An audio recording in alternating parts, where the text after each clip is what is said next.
Good evening, everyone, and welcome to another episode of the Hammer Guy Plays. Tonight we're going to be playing some Asphalt Legends Unite. Yes, I actually nailed it. Okay, so tonight we're going to be playing some Asphalt Legends Unite, where finally this event is finally up, which is great because last week it wasn't up, and unfortunately it was actually moved backwards. Really unfortunate, but finally I guess we get to finally play this event as well as a few other events. Although realistically speaking, at the moment we're actually a little bit sparse for events right now, but it doesn't matter because we're gonna be grinding some multiplayer and maybe doing some off gauntlet time attack season or something like that. That'd be nice. Anyway, as usual, I'm gonna be doing my usual round of social media posts, and yeah, I'm gonna be doing some my usual round of social media posts, uh, some announcements and all of that. Yeah, you get the thing. Anyway, all right, I'll be back in hopefully 4 minutes or under 4 minutes. Okay.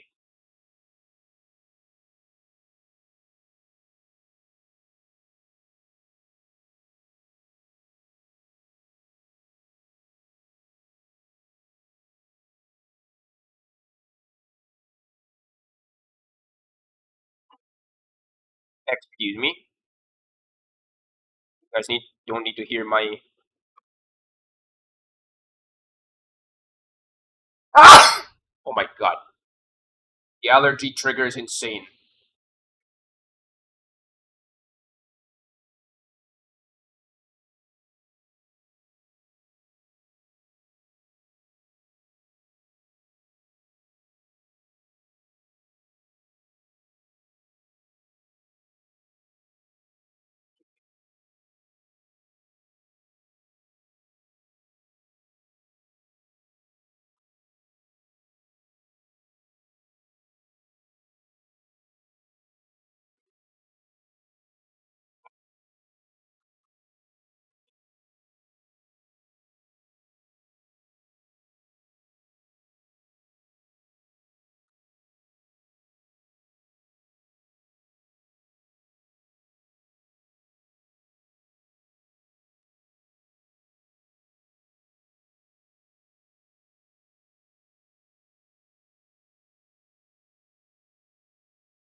Wow.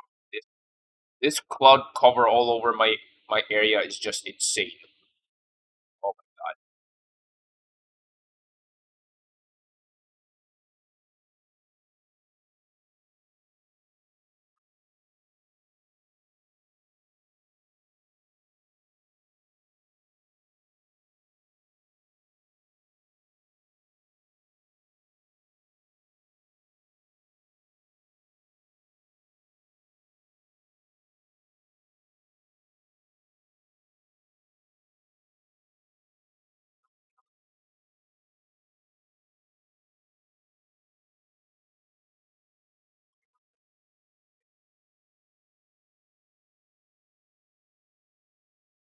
I understand that.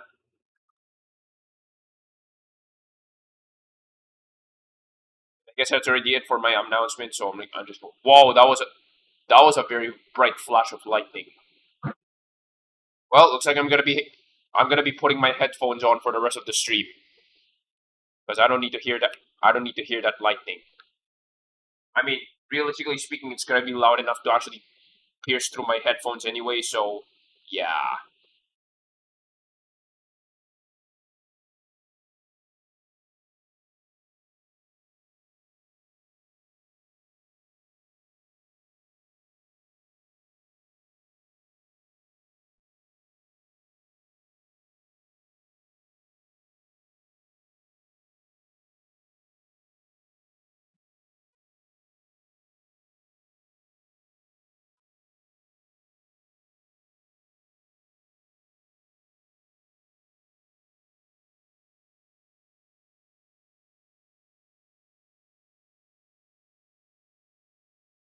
on a minute before I begin. I'm just gonna fix up what is I'm just gonna fix up what is on my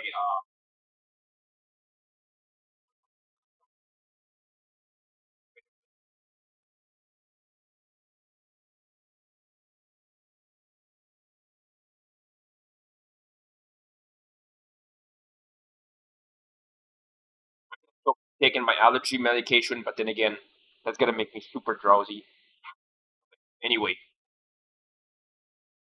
no, wait, that's the wrong screen. Sorry about that.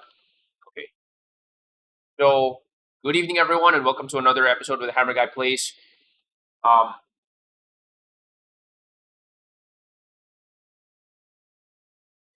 good evening, everyone, and welcome to another episode of the Hammer Guy Plays. Tonight we're gonna be playing some Asphalt Legends Unite. So, as usual, I might actually do something a little different today. So, it seems like, realistically speaking, I'm most likely going to be doing more gauntlet time attacks from now on to to get a hang of things because realistically speaking, I'm definitely going to be doing gauntlet time attacks very often because I feel like gauntlet is actually a pretty good mode. I'm not really sure how does it compare to um, Team Clash, but at least for me, the way how I see it, it's actually really great for me because unfortunately, something probably most people probably don't know. I think RPM Nick actually touched on this a few episodes ago, where he was asking, "What are my feelings about the Clash going away?" And I said, I am a little indifferent to it because I never really participated in the Clash. It's like it's kind of sad that it's going away as well as the Clash store also going away with it. But then again, I never participated in it, so I don't really have any form of attachment to the game mode, which definitely surprised him because yeah, that's that's a bummer. Well, the good thing is that it seems like Gauntlet is basically filling that void in many ways. Though again, I can't exactly compare considering that I've never really experienced the Clash, the Club Clash, at all. Anyway, so before as usual, before we begin, we controller connection. All right, all right. So I'm gonna have to throw my headphones on because obviously the rain is raining outside really hard. Th- These are by no means a these are by no means closed back headphones. I can still hear background noises reasonably well, so it's not like cutting out all of the uh stuff out. Wait, Grand Prix,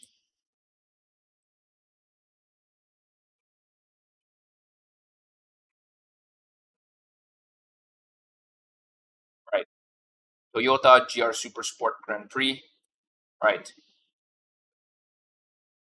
And then some seasonal events. Interesting enough. Okay, as usual, I'm gonna be doing. Wait, where's that? Uh Stretch break. Okay,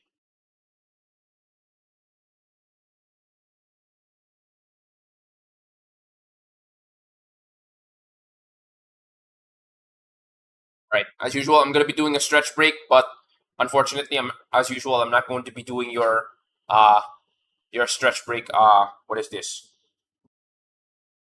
Stretch redeems for the viewers for now because I'm still recovering from my surgery, unfortunately. So too bad. Okay,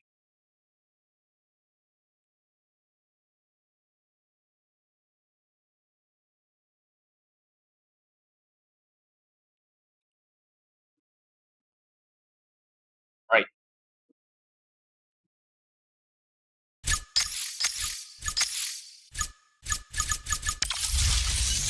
I have to say, Phantom Squad. No, not Phantom Squad. Specifically, MP2 in general is actually pretty fun. I'd say, especially when especially when I get to use the first sport very often. It's not maxed right now. The first sport definitely for me is definitely ways off from getting maxed. But I would say this is actually a really fun car to use.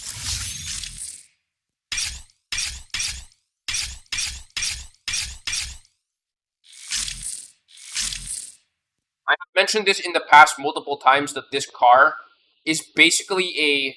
What is this? This is basically a 007S with the added bonus that this has a really good top speed as well as the ability to floaty. Now, its nitro is not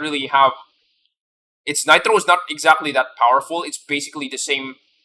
It basically has the same nitro efficiency as a regular Chiron. But then again, I realized that, wait a minute, its acceleration is pretty high. So it kind of doesn't need it. Right? Realistically speaking. So I've been having really fun with this car. So sometime around this week, I'm probably going to start posting a bunch of YouTube shorts, which I'm definitely severely lacking right now. So, yeah. I'm pretty sure some of you have encountered this last week, probably last week, but I have unlocked. Yeah.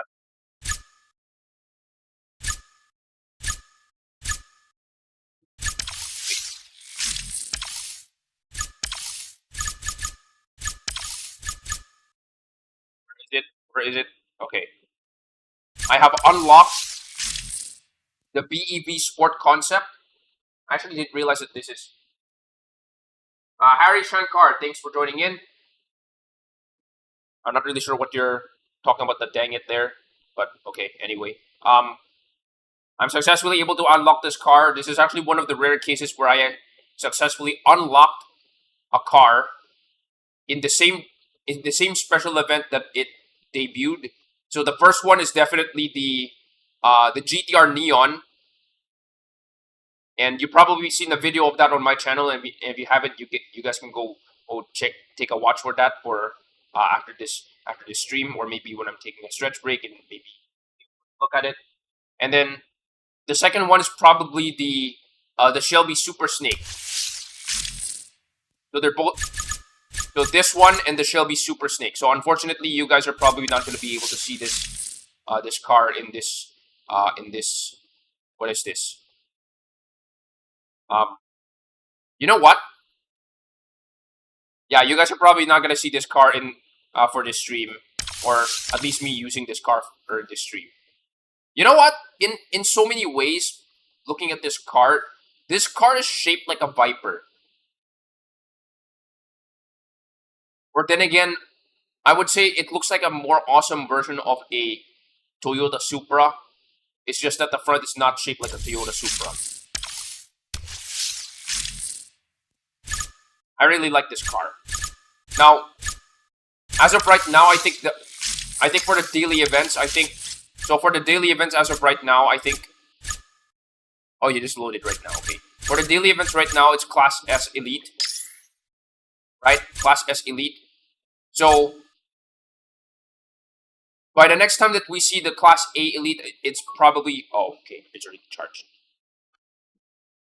But the next time that we see the Class A Elite, there's a possibility that, yeah, we're going to see the Super Sport concept in it, and then the Fordzilla gets booted. So, as obviously, there's other cars that I've also unlocked here. So, the Agera RS from the Speed Festival, obviously.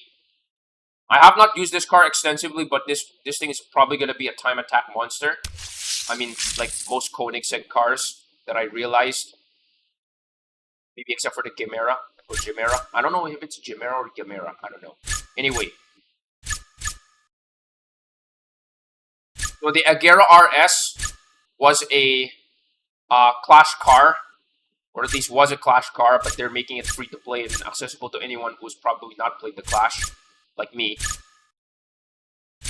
Then of course there's the 650S GT3. This is... Guys... This is what I've been saying before. This game has way too many cars named GT3. I'll show you guys. I'll show you guys quickly. there's the Bentley GT3, the Bentley Continental GT3, okay? And then there's the Acura NSX GT3, right? And then there's the 911 GT3. Oh yeah, I already maxed the 911, finally. I'm probably gonna post a video on this on my Twitter. There's a 911 GT3, okay? And then now, what is next? The McLaren 650S GT3. And then finally, where is it? I keep forgetting where is it. Is it Class A?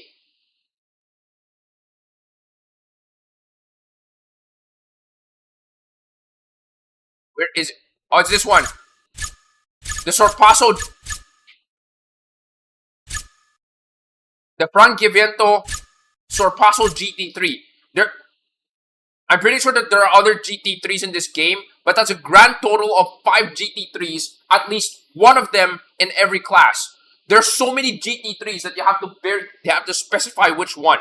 So there's the Bentley GT3, the NSX GT3, there's the 911 GT3, or you can say the Porsche GT3.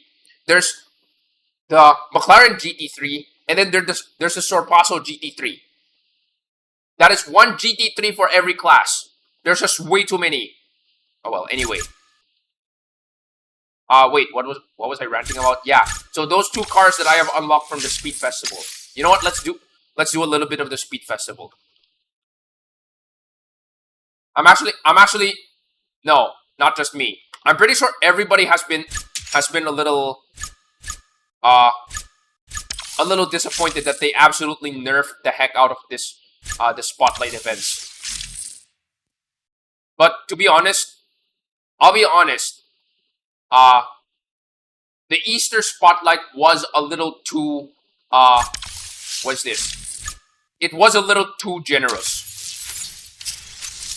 Yes, I've already done this in the other program. I already know.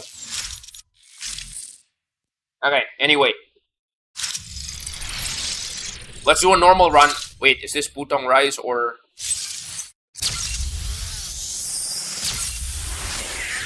No, it's Pearl of the... Oh wait, it's Putong Rice. Okay. Ahmed, thank you for joining in.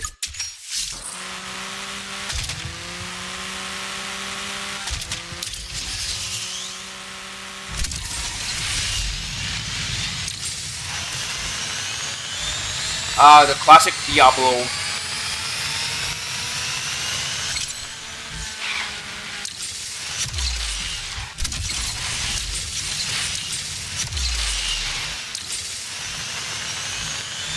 I'm not really sure about it, but I have a feeling that this is the car that basically cemented. This is the car that basically cemented Lamborghini to have their brand be yellow, or I'm not sure.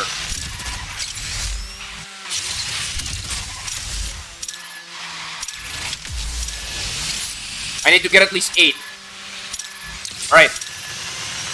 There's 8. Dang it, I missed it.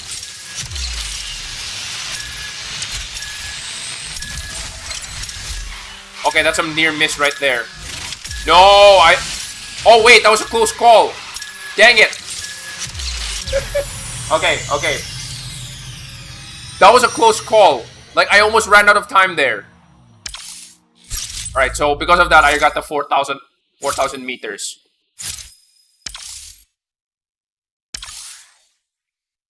Okay, whatever.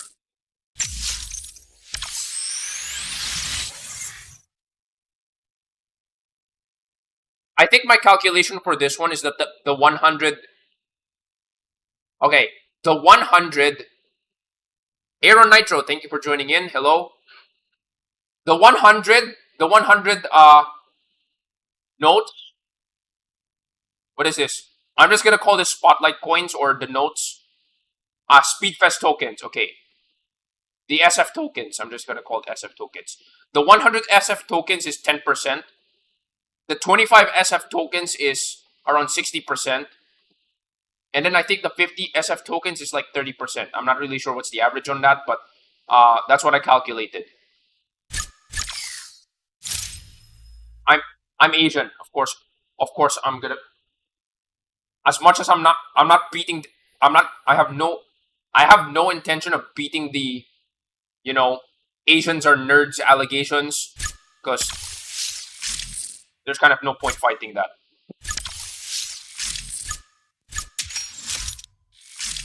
Like, I number crunch this game on my free time for some reason. Frozen route? Okay.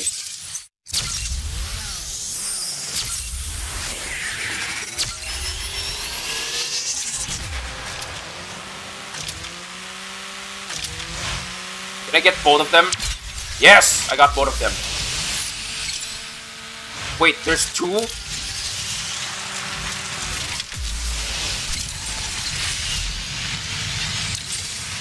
You know, I hate it when you have to go this direction. And I missed it.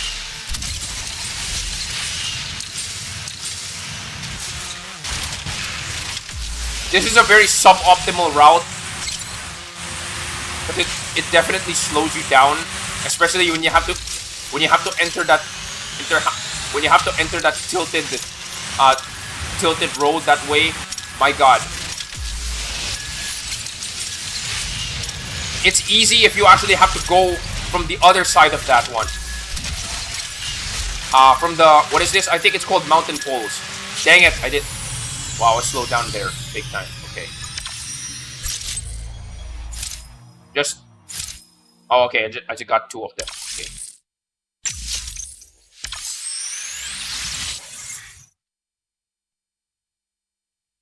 One, two, three, 4 out of 7. Okay.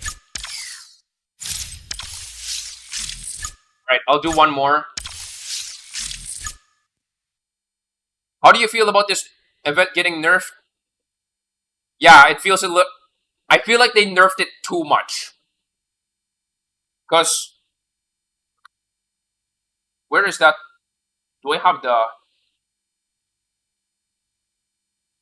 Where did I post that? I posted it in the Discord server somewhere.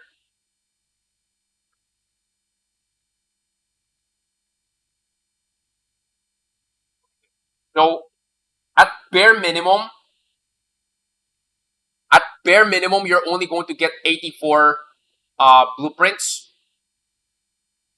Yeah, at bare minimum, you're only going to get 84 blueprints. At best, you're going to get 106 blueprints. Sorry. At bare minimum, you're going to get 44 blueprints for both the Agera and the 650S. You know what? I'm just gonna call it Mac GT3, not related to McDonald's. Sorry about that. McLaren GT3. So, at bare minimum, you're going to get a total of 44 blueprints, as in if you're gonna. This event runs for a total of 11 days. The store refreshes only twice per day. So at bare minimum, you're only going to get the store items you're going to get are the X2 blueprints, and at best the X5. The chances that the X5 actually shows up is like pretty rare. So it's X2, X3, X5.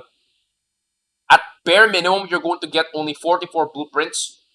At best, you're probably going to get 55 blueprints, but that's likely not going to happen. So realistically, this event has been seriously nerfed. If you whale responsibly, you can spend a total of 750 tokens every single day to refresh the store manually. And unfortunately, you can only refresh the store twice every day. You're only gonna get either 88 blueprints or 100 or up to 132 blueprints at best. So, realistically, and unfortunately, you're gonna be spending $137 worth of tokens, or 5,500 token. Yeah, 5,500. No. You're gonna be spending a total of 8,250 tokens, or approximately close to $200 worth of tokens. Realistically speaking, if you want to actually get a reasonable amount of reasonable amount of blueprints, the best option is like just for me.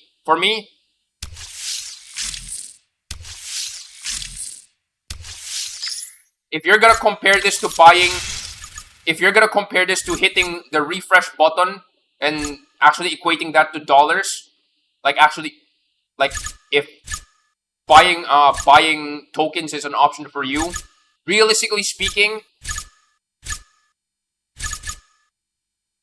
this large pack. Realistically speaking, buying the large pack is actually a better deal. Now that actually sounds a little bit. Now that actually sounds probably a little out of the league or something, or out of pocket or something like that. Like this is 5,000. This is $100 for the large pack. But look closely at how much you're getting. 100 blueprints for $100. I've already converted this to dollars. Usually 5,000 pesos in my money is approximately $100. Think about that. $1, one blueprint. You know how much is an S-Class Epic Plus blueprint right now?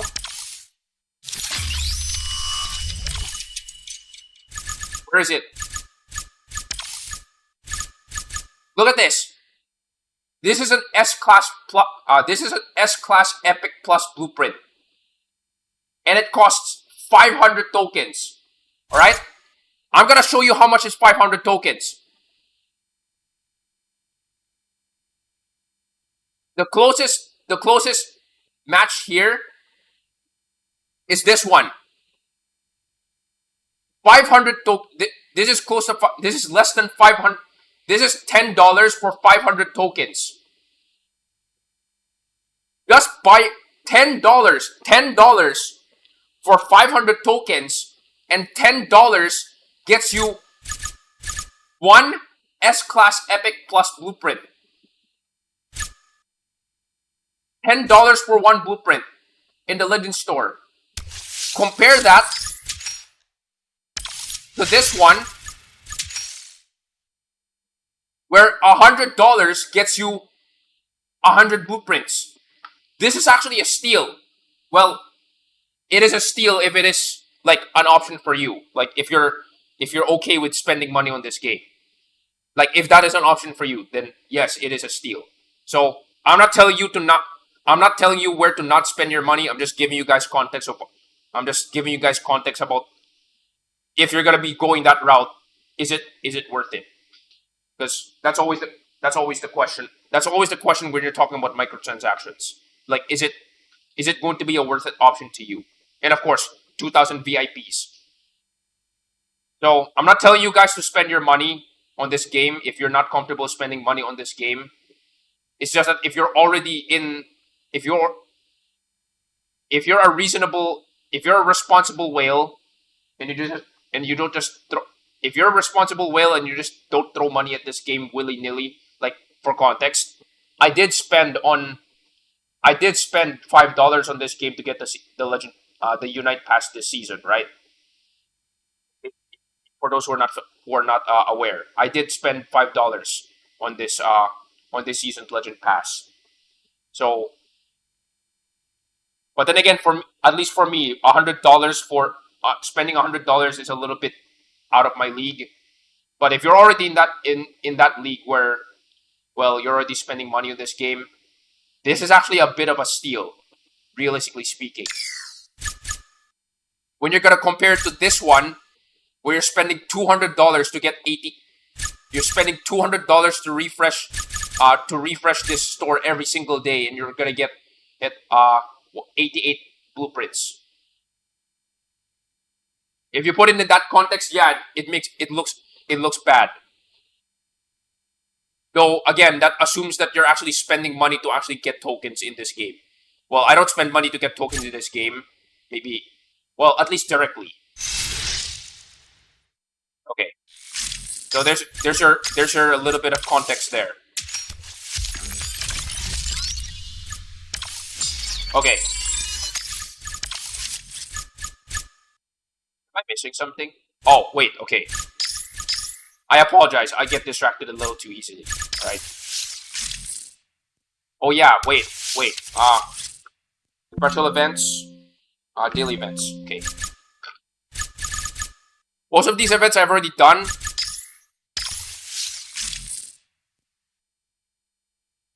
It's reasonable, but I prefer, well, again, that's up to you.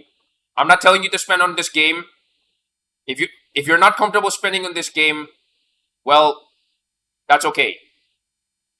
But if you're already in that league, if you're already in that mindset that sometimes it's an option, well, it's better that you have context, so that people are not just throwing money at the game willy nilly. You know what? I'll do a little bit of this. You know, because of this. Okay, I'll give you guys some context. If this event is worth doing, I'm gonna show you guys right now. Is this event worth doing? So this is my little spreadsheet that I keep for all Asphalt related stuff. All of my number crunching, if you will. Wait, it's not done refilling. Dang it. Okay, never mind. Where is my? No. Yes. Okay. So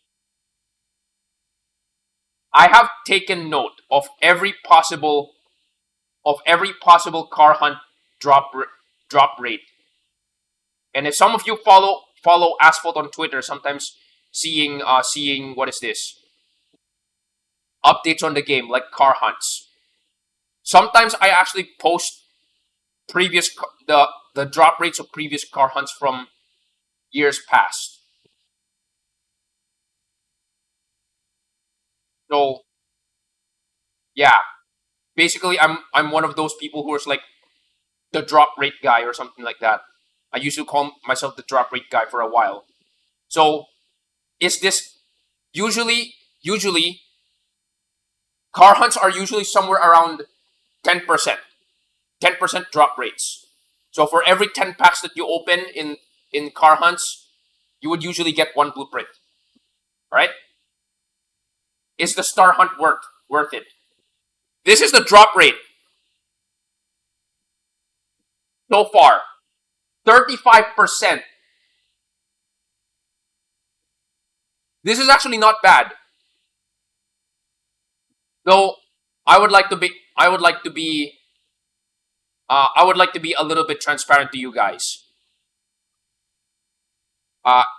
Notice here it says that my, what is this? Notice here that my fuel says 6. Well, yeah, because I mentioned I did mention that I spent on the Unite pass for this season, which is the reason why I have 6 for this car. It should be 3, by the way. But I was able to crunch this number, 35%. What is the context for 35%? If your McLaren Sabre races 3 times, right? If you participate in this event and you race 3 times and you get 3 packs, so 1 pack for every race, you're guaranteed at least one of them to be at least the blueprint.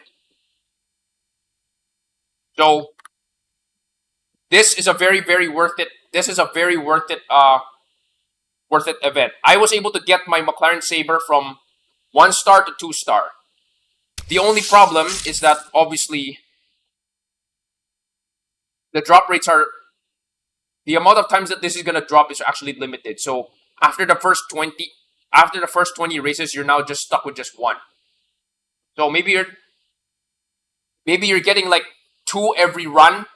So you have 3 races and then you get like 6 in total. After 20, you're only just getting 1 drop. So it's like neither here or there. So 50-50. It's a 50-50 kind of deal. All right. How was I getting? Oh, Vision Showcase. Oh boy, I forgot about the Discord the Discord mods event that's actually coming this week. All right. Can I get the? What is your plan growing my channel? Well, I should have done this a long time ago, but it's primarily post at bare minimum one clip every day. Wait a minute, I forgot to turn. Wait, sorry about that. I forgot to turn off my my screen. Hold on. Maybe occasionally post videos about. Helpful stuff. Because remember, of course, educational content is always welcome.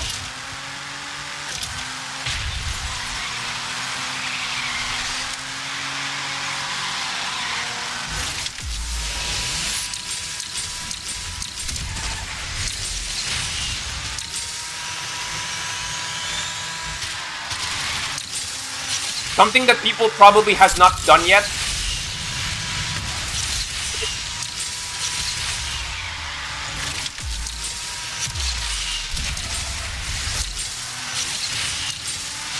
Something that people probably have not done yet is probably testing location performance. And that's gonna be one of my next videos. Wow, this race is actually pretty hard on the Supra. I didn't realize that.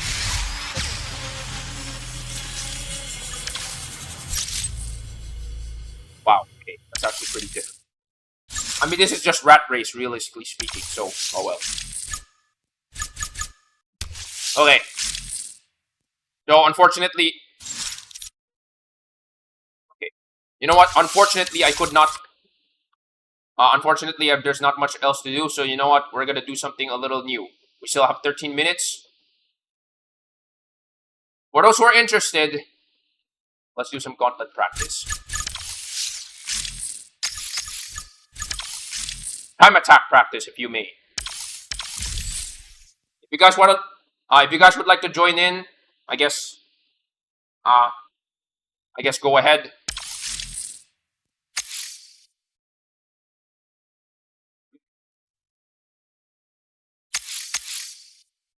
So let's try.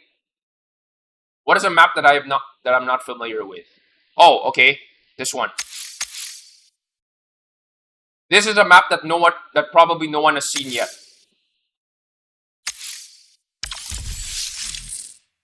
So I'm gonna be testing out a few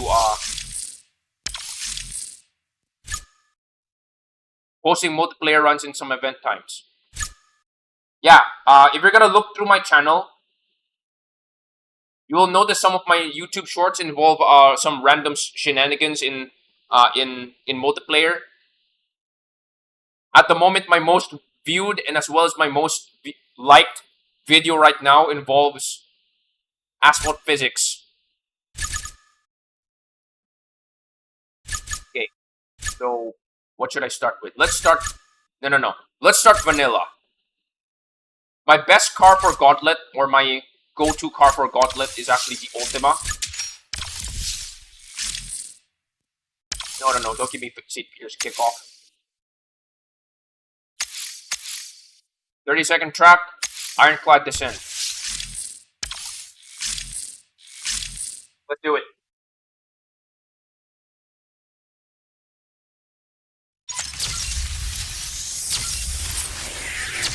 You know what I really like about this track? This track actually starts at ground level, and then it jumps up into the rooftops of Chicago.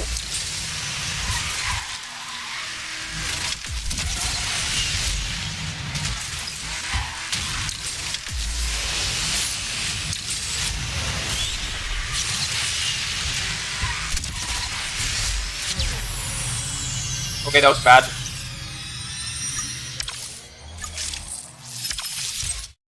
Let's try again.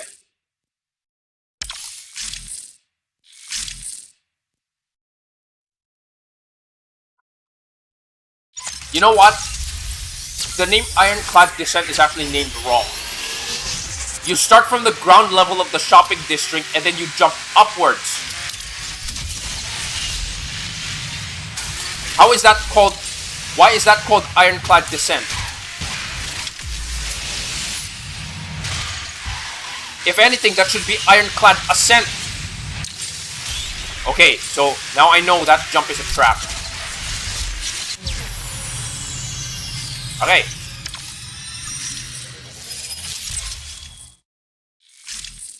Yeah, that jump is a... Now I know. That jump is a trap.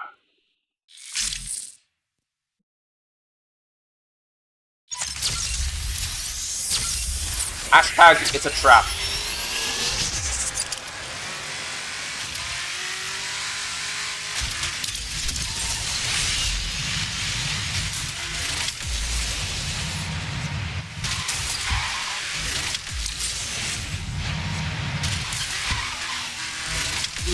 What if I do...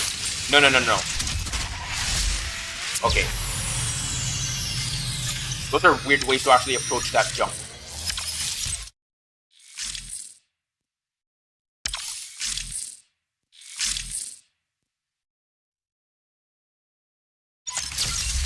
I'm actually probably considering posting some of my epic gauntlet steals or epic gauntlet finishes.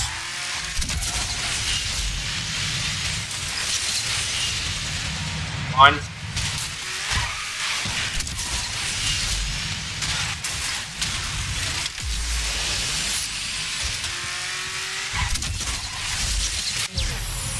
Okay. All right. So.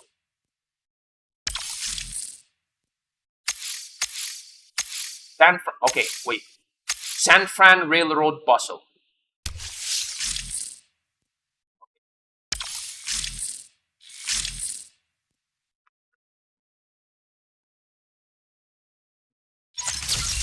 The best card that I have for Railroad Bustle is actually the 07S.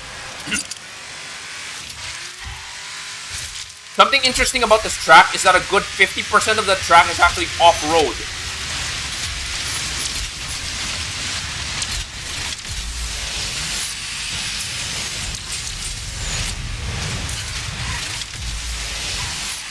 Okay. 20.33. Interesting.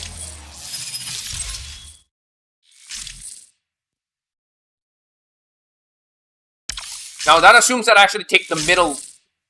That assumes that I take the middle route. The middle route has nitro, and it's useful for cars that actually rely on nitro. Though again, because this track has a lot of off-road in it, like 50% of the track is off-road. You need a car with plenty of acceleration.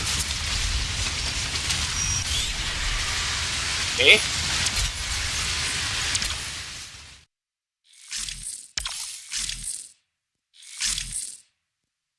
I think last week I was bamboozled by a third location or a third route, but we're gonna explore that later.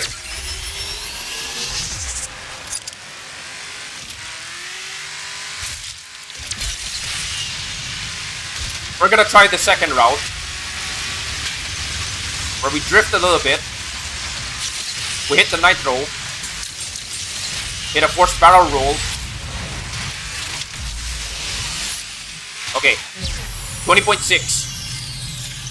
Oh wait, that's okay. Sorry, that number's cursed. Sorry about that. That's not good. We're gonna hit it again, and hopefully we don't get that number.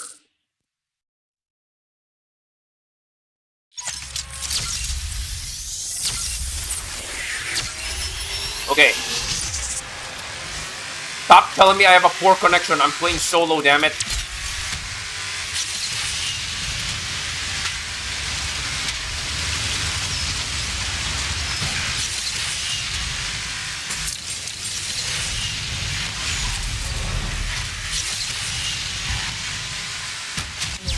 Okay, that's worse. Now.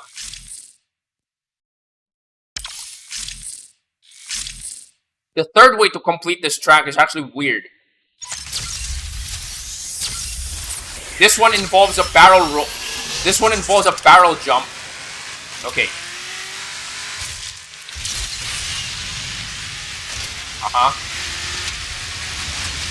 We hit this nitro. Hit that nitro. I can't reach it. And then we jump down here. Then we hit the barrel roll.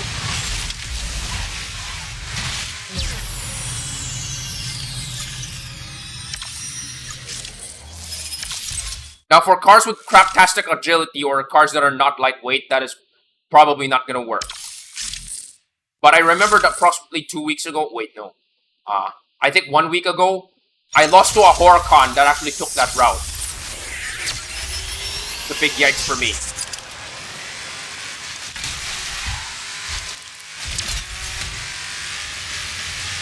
Nitro. Nitro bottle.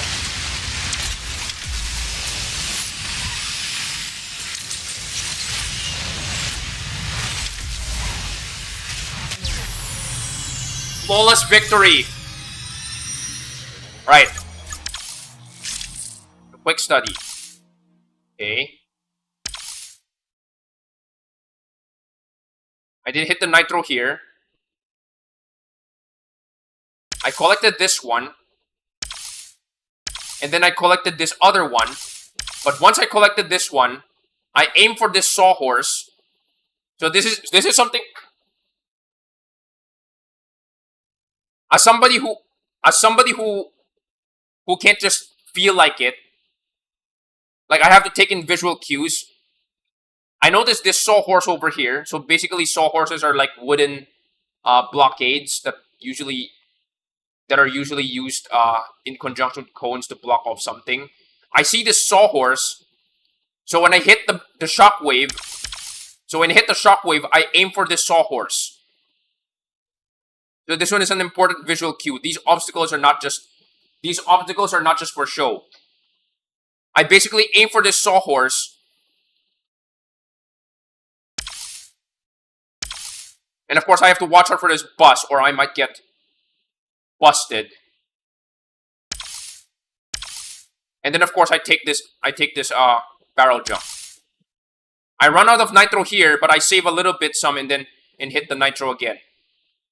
Alright, so that's why I hit the 1999. Alright. Alright. So, what if I choose a more agile car?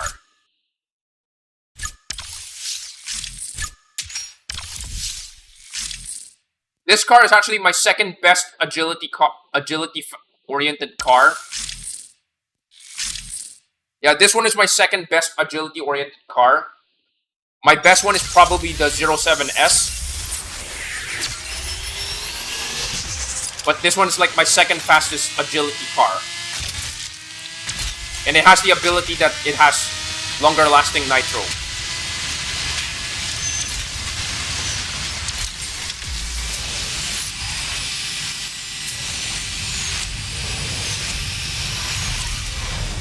Okay.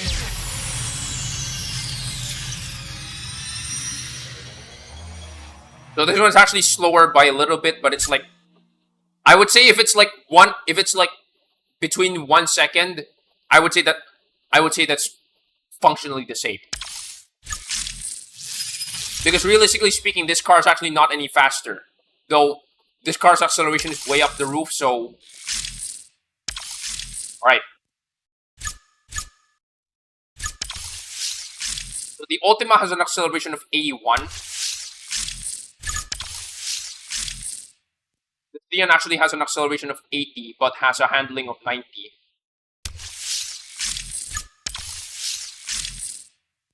This car's acceleration is actually a little worse. Now, let's bring out a car that has a much better acceleration. Oh. I'm gonna try one more track after this before we get to the stretch break.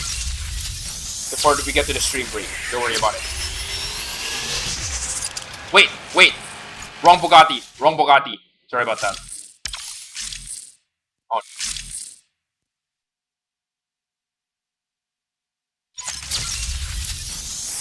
Sorry, but this is the wrong Bugatti. I'm sorry. The other Bugatti. So for those who are not aware, this Bugatti is the one that I used, the one that I maxed out from the previous Spotlight event from the Easter Extravaganza. Okay. All right. So this car is actually the strongest. It's actually my second strongest accelerating car in my garage. Obviously, right below the 1896 and right below the 1896 and the 07S, or the Lucky 7 as I call it.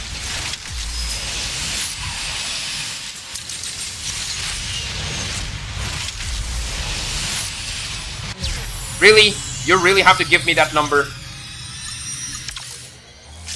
Although, yes, it's faster. So because this car's acceleration is actually stronger, it's actually not bogged down by the off-road area that hard.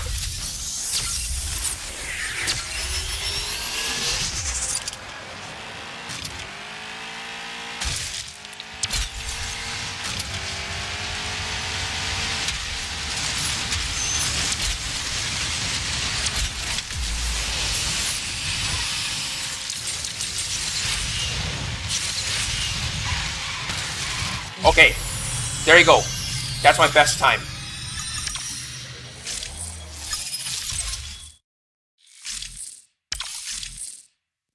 But, oh, wait, somebody decided to join in. Okay. Oh, Pro Shift, hello.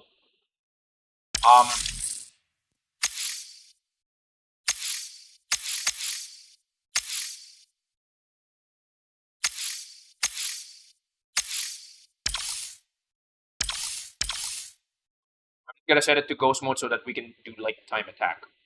Okay. Now, I'm gonna be using a car that is, like, straight up my best agility car. It's called the 007S, which is a little too long and too many syllables. I just call it the Lucky 7. It's red, and it's 7. So, there you go. Alright, Pro Shift, let's see what you got. For me, I actually see the Speedtail as a fast car. I would say, like, fast and balanced.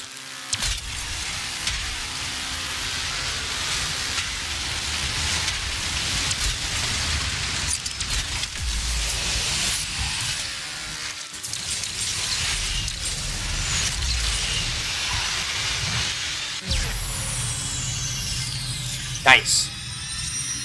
699. So now I know that's actually the best. That's actually the best route. Right. Next race. Another track that has been conflicting. That has been very conflicted. That has been very, very conflicting for me. Wall Street Ride. So. We're gonna do this track, and then after that, I'm gonna have to leave immediately after this and get to the stretch break. All right, Wall Street Ride. This one is actually, I would say, the first few seconds of this race is actually very important.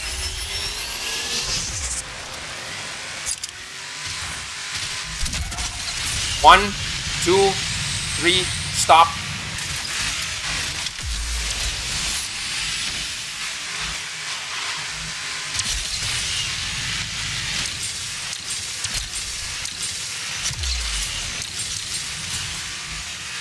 Okay.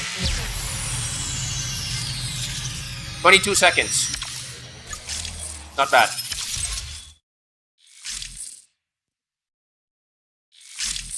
Something interesting here is that upon landing, how efficient your nitro is can actually affect how good you can actually do in this track. So this car actually has the second best nitro efficiency next to the Senna.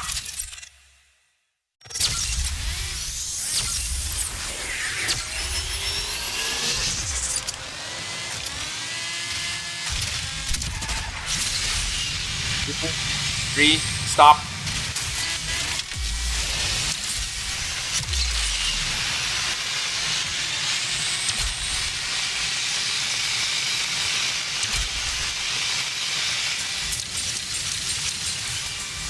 Okay, so that's definitely worse, unfortunately.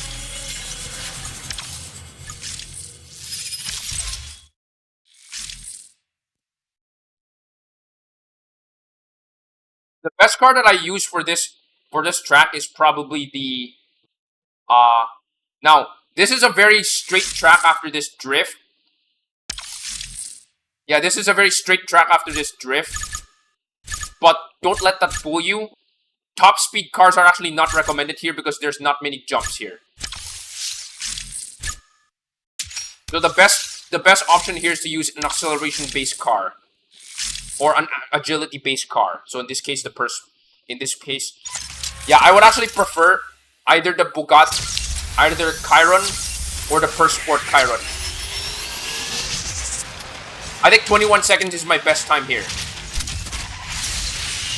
2, 3.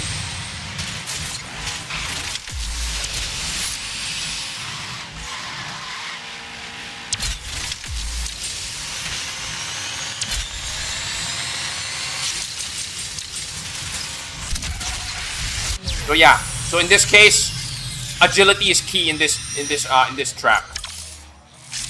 All right. Now, I know of one track that the speed tail actually does the best. So I'm gonna do one more race.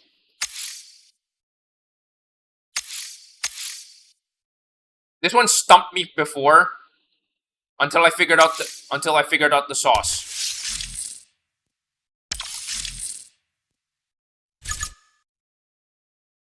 Some people in my Discord, some people in some of the Discord that I've been to said, "Why the crap are you using the Regera in Gauntlet?" Well, there's a reason why. The middle section, which features a lot of barrel jumps. That's perfect for the Regera. So two locations definitely favor the Regera. So, one option is to go here, which has a lot of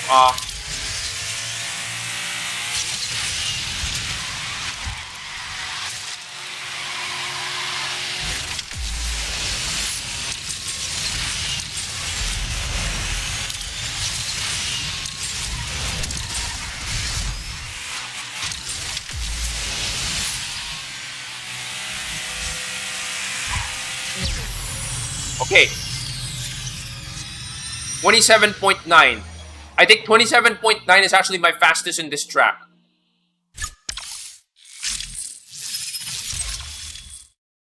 There have been many cases in Gauntlet where they bring out their agility cars and for some reason they couldn't. I was able to actually outspeed them. Well, I wasn't able to outspeed them at first. But that last turn actually requires you to do a floaty, or else you're definitely going to lose a lot of speed. So now I'm gonna take this turn, which is actually the suboptimal one because this means that you're gonna have to drift a little more.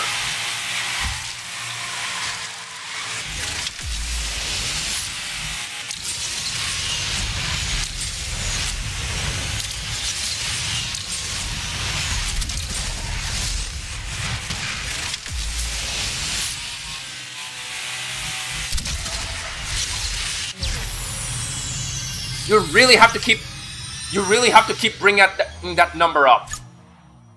Are you trying to tell me that I'm some kind of a speed demon or something with that number? No, I'm not. Aryan, Hari Kantra, thank you for joining in. All right.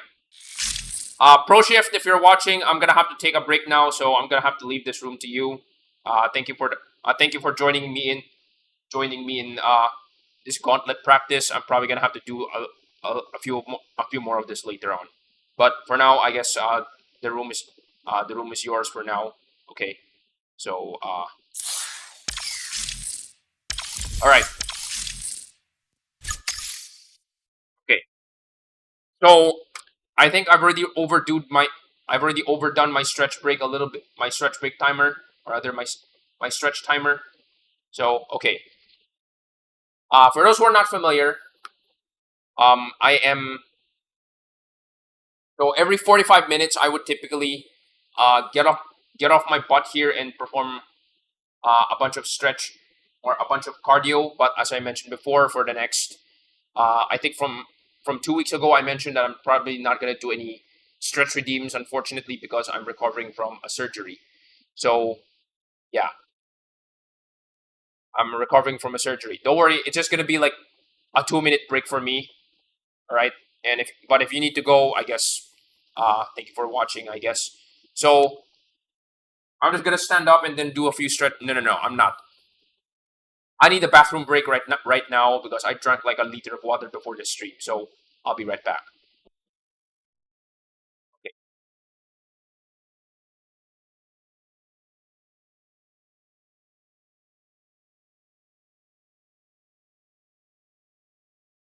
Yeah, I'll be right back in a minute.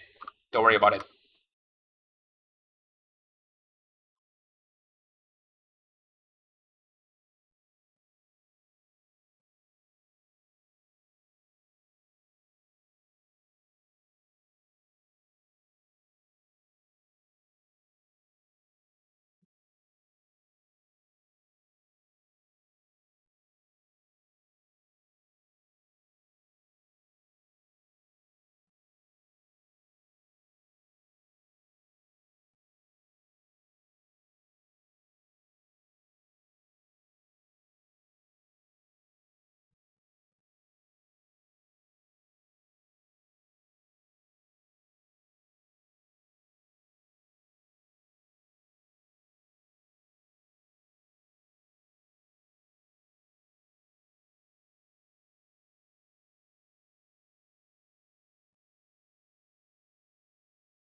No, I'm not.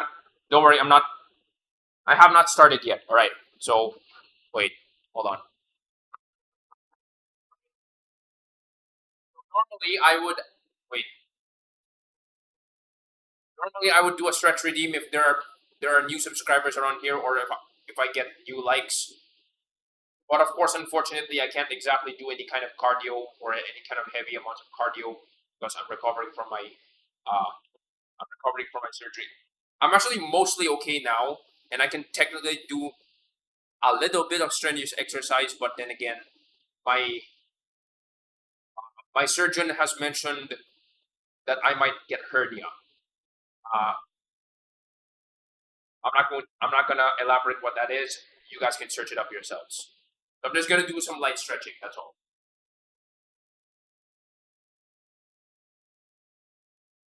Next week is gonna be the last week where I'm gonna be removing myself from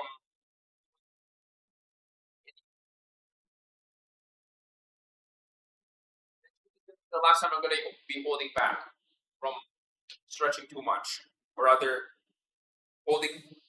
Next week is going to be the last stream, or next week is going to be the last week where I'm going to be stopping myself from doing any stretching, hard stretch breaks, and I'm going to be resuming like 2 weeks from now, hopefully. Well, that is unless my surgeon tells me that I cannot get to go yet. Okay.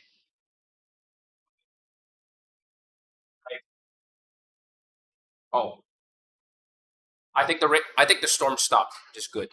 All right. Okay. So gauntlet practice. All right. Unfortunately, I have not done the Grand Prix. I have not. What is this?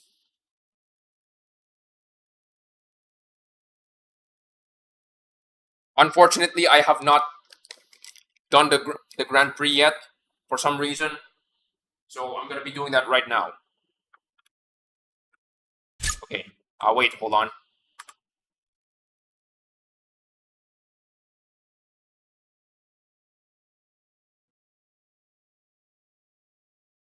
40 minutes. Yeah, 40 minutes. Okay. I gotta say, this one is actually... quick note, I'm actually in tier 4. E.G. Allen YouTube. 55 seconds, 0.6.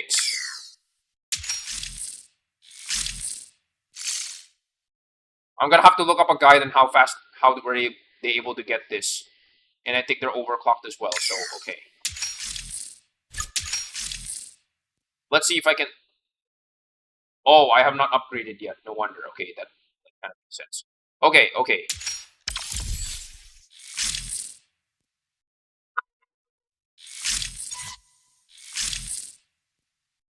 I'll be honest.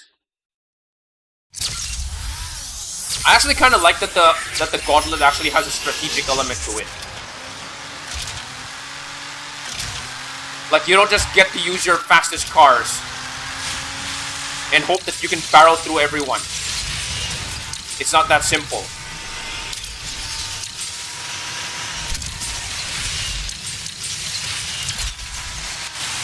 This is the time when having a deep garage is actually pretty important. And you have the right cars to actually beat your opponent, or the right cars that you can actually do well in that specific track.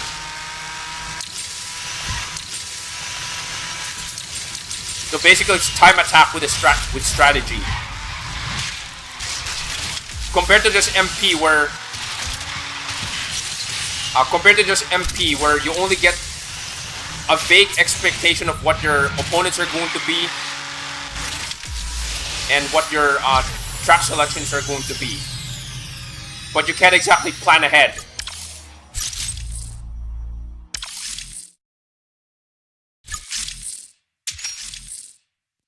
All you can do is simply bring your best car, and then that's it. So yeah.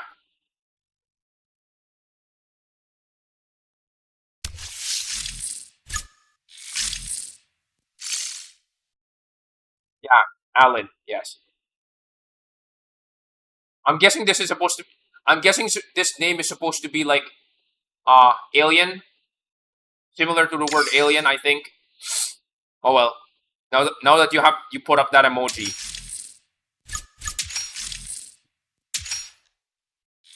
Took me a while to actually make that connection. I mean, Alan, alien.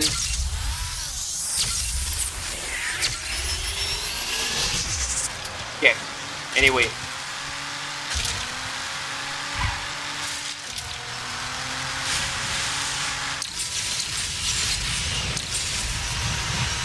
How fast does this thing go? I'm guessing 260.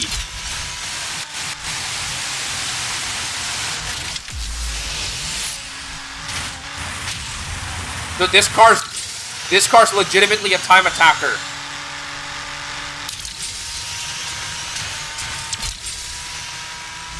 This car's an honest to goodness time attacker car.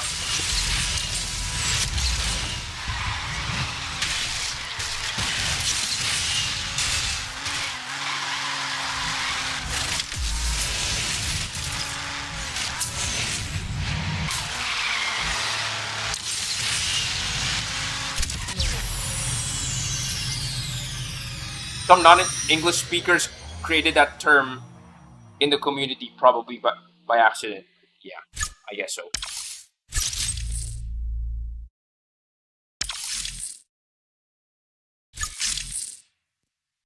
Okay, so I guess I'm done with that for now. Wait, did I press the right button? No, I pressed the wrong button. Again. Okay. Alright, so we got less than 40 minutes to go.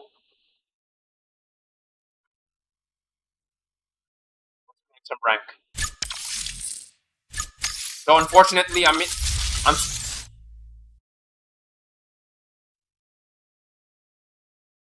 What's the difference between the Agera and the Jesco?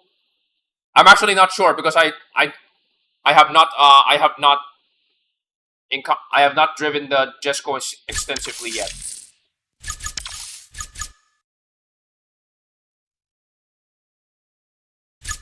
So you know what? I'm gonna do a quick comparison like right now. Where is the Jesco?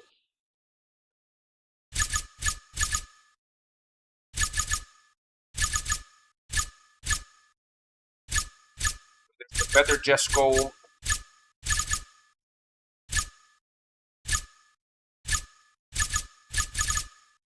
Wow. You know, I have been out of this bracket of these cars for quite a while, and I didn't realize that the Jesco has already been overtaken. That the Agera RS is actually way better than the Jesco in terms of overall stats. So time attacker stats 40-40.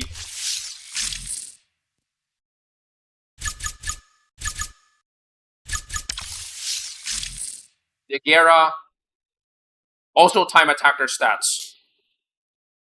Okay, so there's for context, what I call these cars with high acceleration and high top speeds, but has really craptastic handling and nitro, I call these cars as time attackers. Because with an insanely high top speed, these cars can definitely destroy some lap times. But the fact that their handling and nitro is pretty low means only the most skilled of players can definitely handle these cars without losing speed. So, yeah, time attackers. Agera is more fun, but in 1v1, same skill level, Jesco would win. Okay, interesting. So again, I don't own the Jesco, so I can't really have a good comparison. The last time I've probably driven the Jesco was probably in Drive Syndicate. Yeah, that actually gives you an idea how old I am. At least in this game. Yes, I have been playing the Drive Syndicate since the Jesco Drive Syndicate.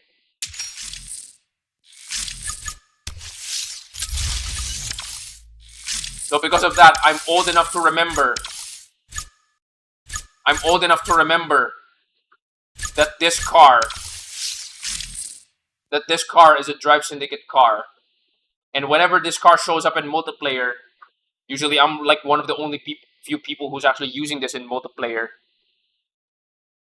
Literally, not many people have any good counters to this car at this. Not many people have any good counters to this car at this rank.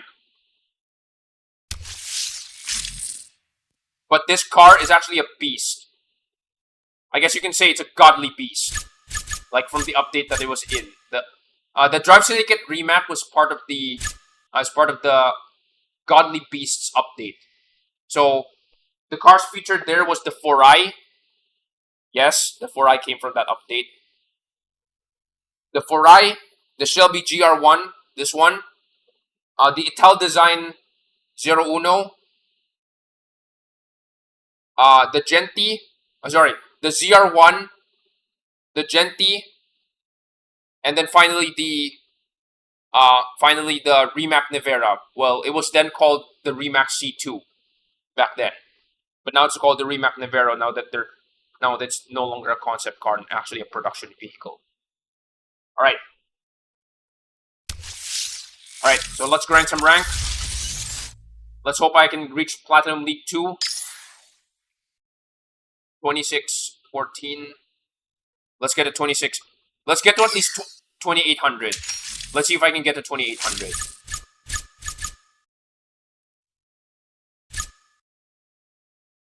You know what? Let's start slow. Rather, let's start steady.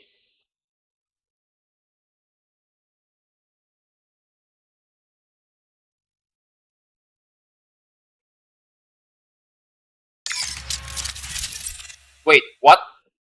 Oh boy. Oh, you have that decal for the 1896? Yeah, that's cute. I'm probably gonna show it later.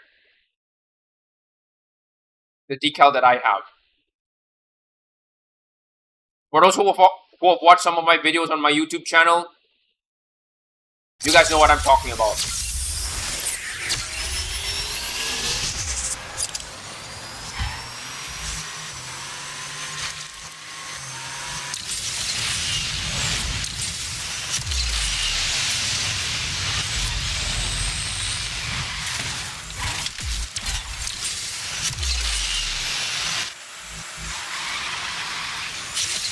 Now, those are some heavy hitters right there.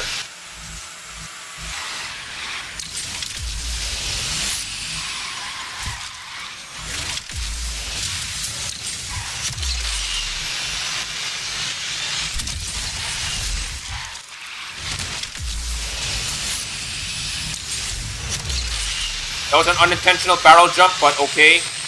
At least I landed.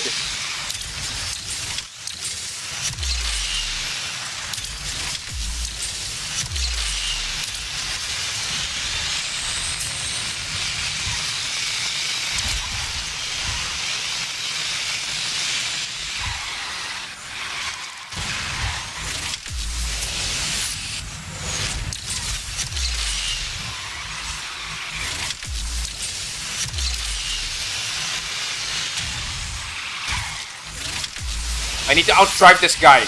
Yes! Okay. So, you guys know what I said about... You guys know what I said about the gauntlet having the strategic element? Yeah, this is a good reason why the Vanda is very easy to spam, because it's an all-rounder. In the gauntlet, you can actually plan around the track that you're using. And you choose the appropriate card to actually use for that track. But in multiplayer, you have a vague idea of what tracks that you're gonna be using, and if you choose a card that you think you're gonna be using, and then it puts you in the wrong track, you're gonna suffer big time. So suddenly now it actually makes sense that why the Vanda is actually very easily spammable.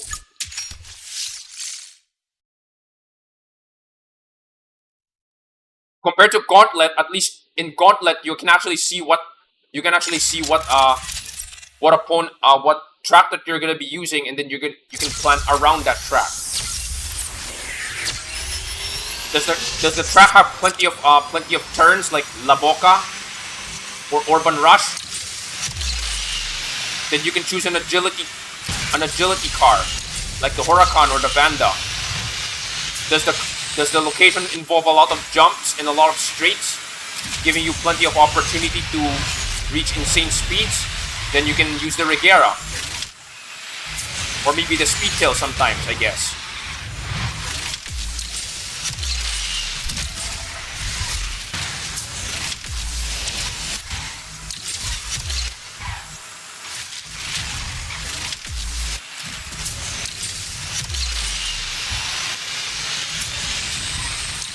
Do you know that your car is actually... Do you know that whatever you have, whatever car that you have, you're pretty much guaranteed to lose against this guy? Well, that's the time you can basically sandbag a little bit and use a really craptastic car so that you can save whatever better cars that you have for later rounds.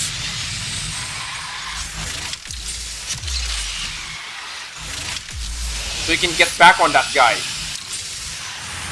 So yeah, it's a strategic element.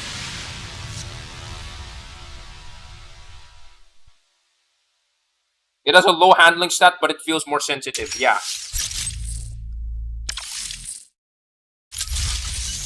The reason why something consistent is that the what is this?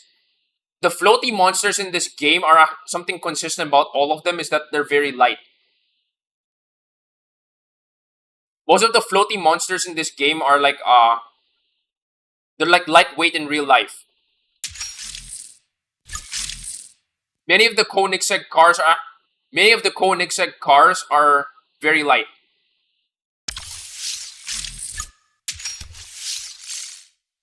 The reason why some of them are actually better for floaty. The handling stat is actually not. I would say that the handling stat actually is not very indicative of anything or everything.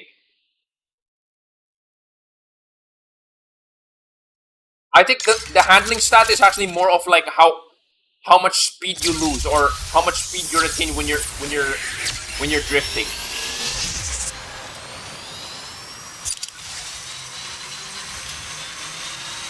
Like its turning radius is tight. Yeah, its turning radius is pretty tight. But then if you bring that to, but then again, if you bring that car to Osaka,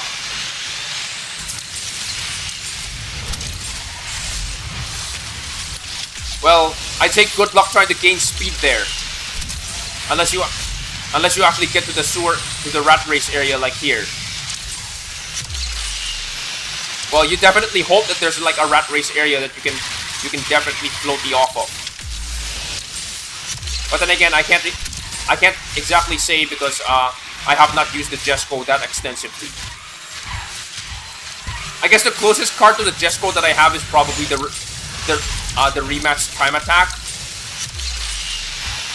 because that's a real time attacker car.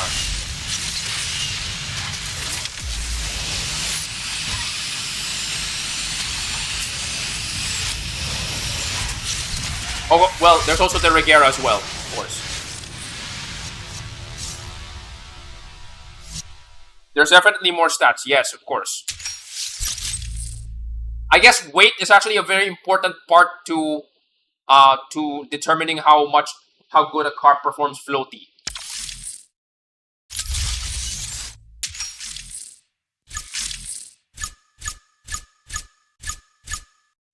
Alright, so for now I'm gonna leave the Vanda there for now. Ah.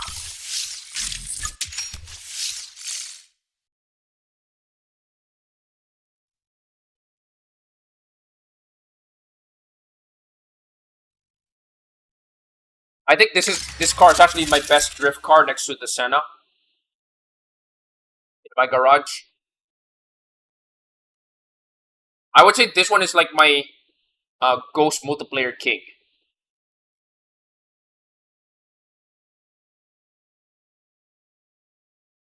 The different there's what is this? So there's Phantom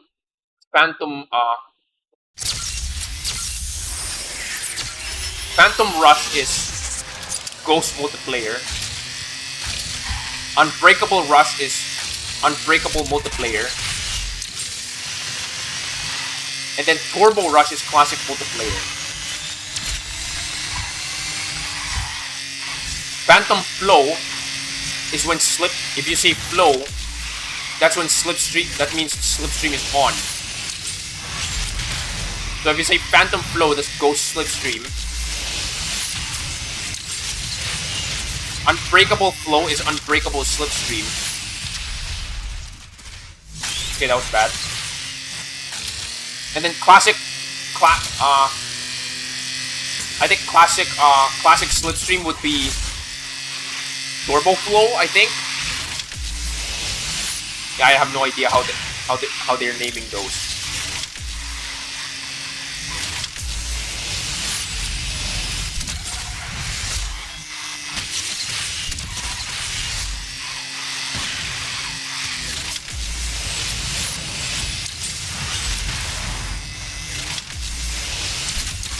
Come on.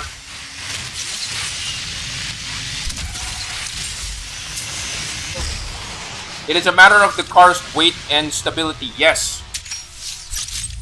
But unfortunately the car's weight is not exactly that the car's weight is not exactly presented to the player that easily, so yeah. Like here's something interesting.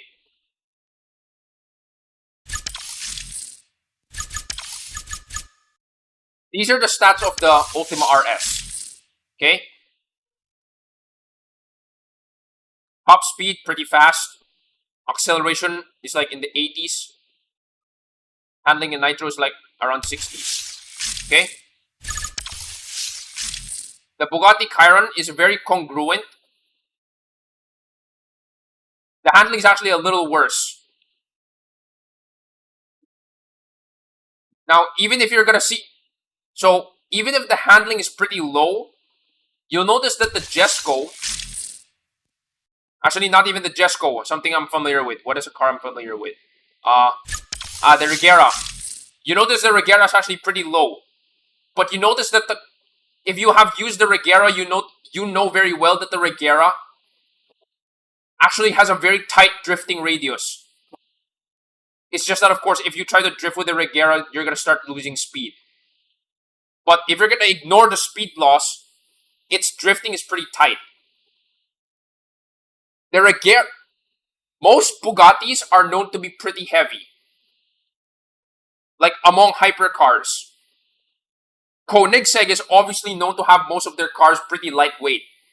Obviously, so that they can achieve their incredible acceleration in real life. Now, I'm not sure how lightweight is the Cian. I would probably assume that the Cian is pretty lightweight as well. But but despite this car having less capable floaty, like it can floaty, but then again you won't be able to notice it. I would say the drifting on this thing would be obviously way better because it loses less speed. It's definitely a better corner master than It's definitely a better corner master than the Regera, considering that the Regera is definitely top speed oriented. I mean, realistically speaking, when you think about it, that's realistically its only good trait. It's top speed. Like for most free-to-play players that own the Regera, that is automatically their fastest car. It's not guaranteed to be their best car, but it's probably their fastest car, like just raw top speed wise.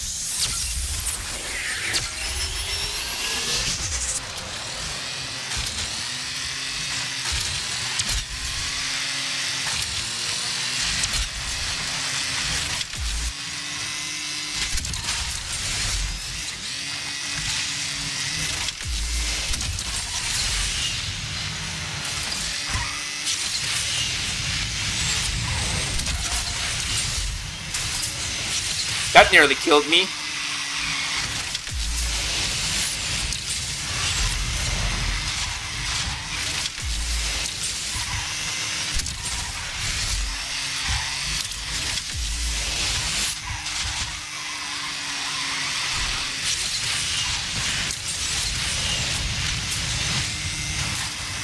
Come on.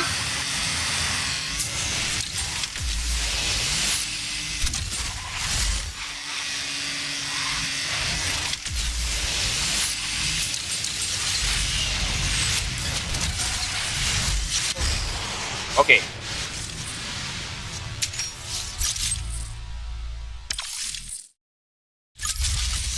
That was pretty mid.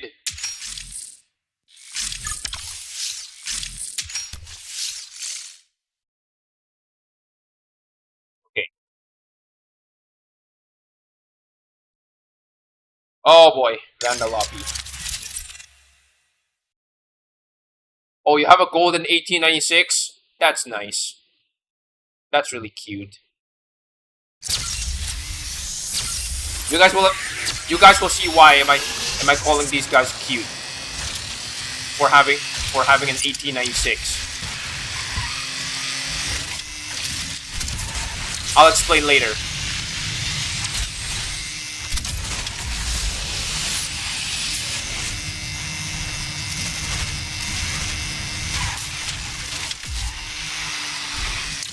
Gotta love that Hyperstream Tornado.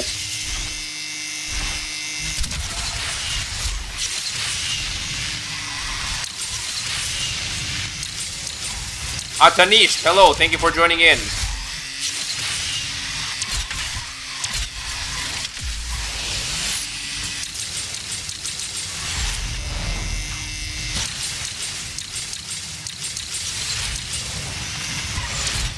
That nearly killed me.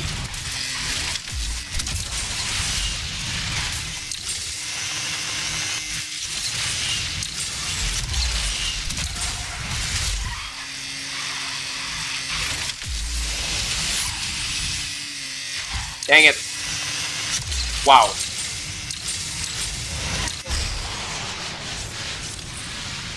Okay. I need to catch up.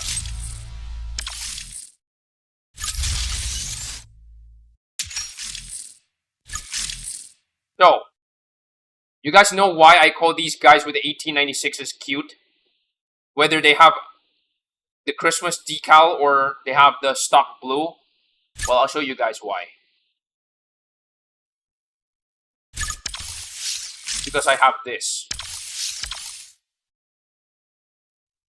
Position number 1 from the very first Grand Prix of this game. You guys can brag about, yeah, those guys in multiplayer can brag about this car in multiplayer, like having it blue or having the Christmas decal. But I have the first one, or at least one of the first one, because I'm not the only one who has this car from the very beginning. This is the decal that you can buy. This is the decal that you get from getting 3rd place from that Grand Prix. This is the 2nd place from Grand Prix. And this one has the colors of Grand Prix with the number 1 printed on it.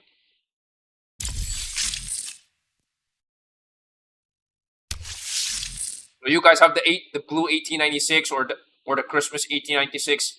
Yeah, that's cute. I have the GP champion one.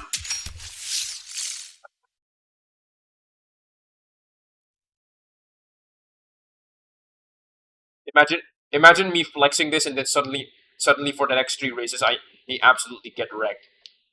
I mean, that has happened. Oh boy. Yep, I'm gonna get wrecked.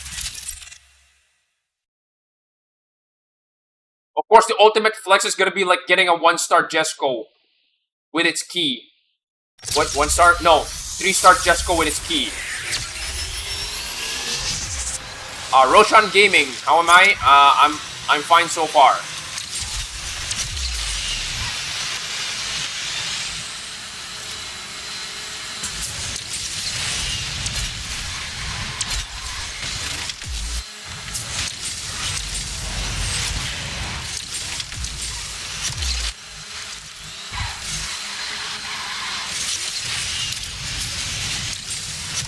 How do I describe this car? Well, think of it like a Vanda with a faster top speed. That's it. In many regards, that's the best that I describe this car. The heck?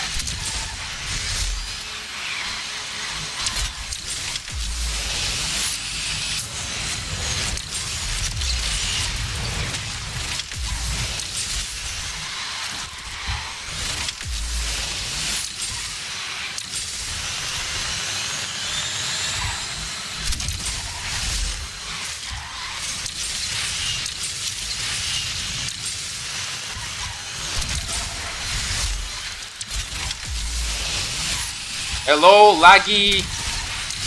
Yeah, hello, laggy. That's it.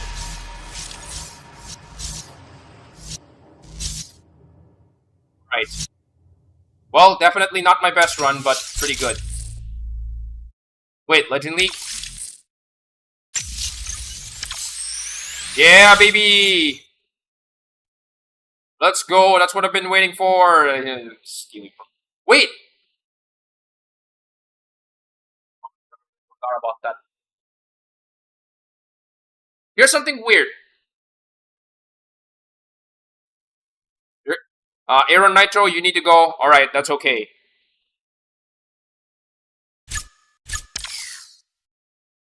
Okay. Roshan, if you'd like a private lobby or something, I'm gonna complete like 2 more races and then I'll jump to a private lobby. Alright?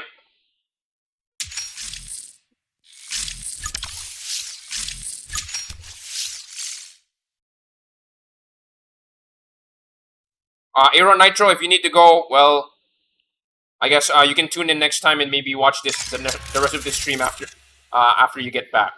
Don't worry about it. This live video is not gonna go anywhere. Okay.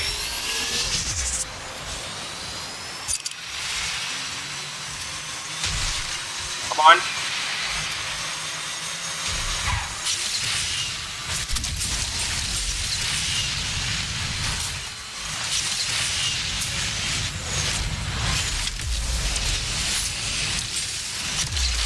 Dang, I didn't get that.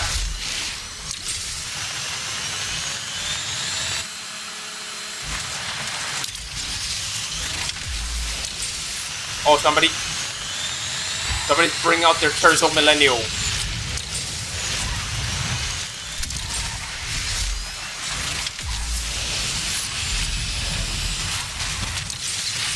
Whoa, okay, wreck.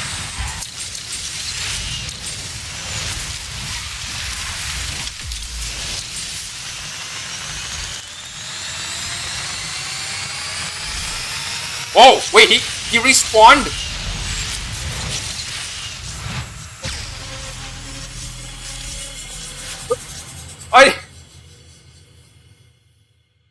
What the heck? The other dude wait. The other dude in the Huayra just respawned. Weird. Okay. Alright, I'm gonna do one more race before I start a private lobby. Alright. But obviously I don't want to I'm currently a little bit in the zone right now and I don't want to get out of it.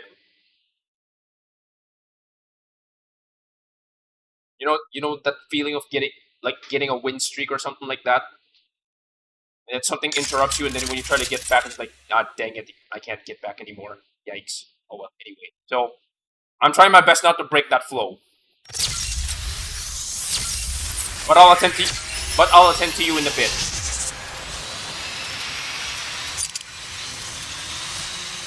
Wait, how many Porsches are in here? Oh my god.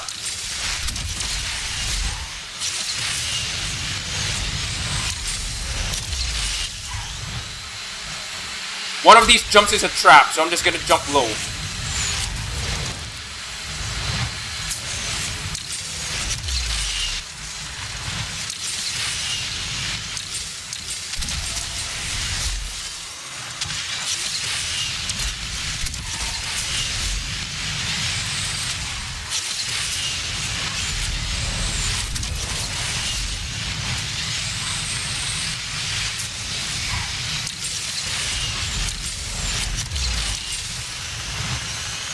Okay, third place.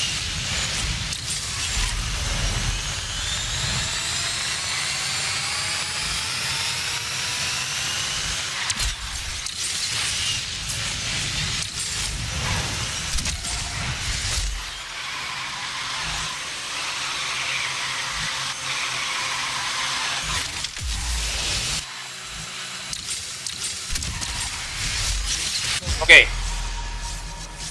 Honestly, not bad. Pretty high up, but not bad. Okay. Alright, so, wait, hold, where is my button for that?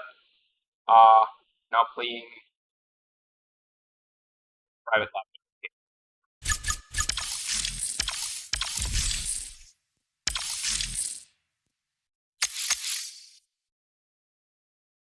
Now let's go with just classic for now.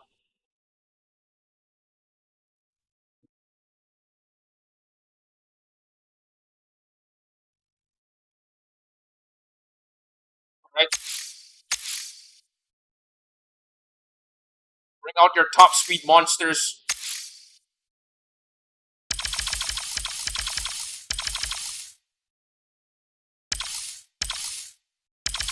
Right. Bring out your top speed monsters of Class A. Okay. I'm waiting.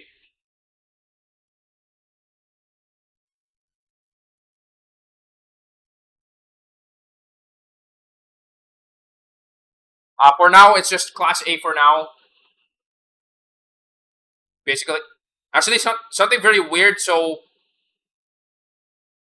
some of you might be what is this? Some of you might be aware that uh the 1896 track version Unleashed, 1896 Unleashed is actually going really. The 1896 track version Unleashed is actually coming out is I think within this season. I'm not really sure if it's this week or next week.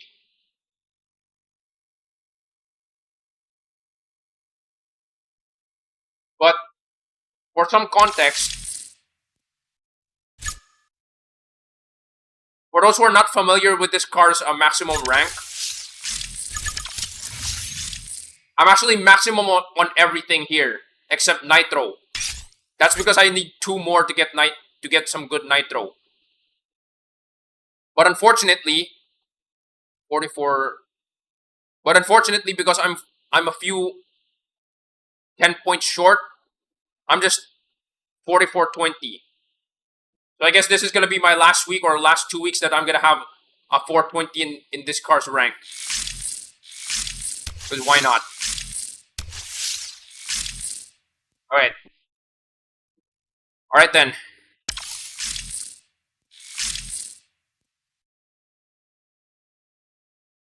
Alright, bring it.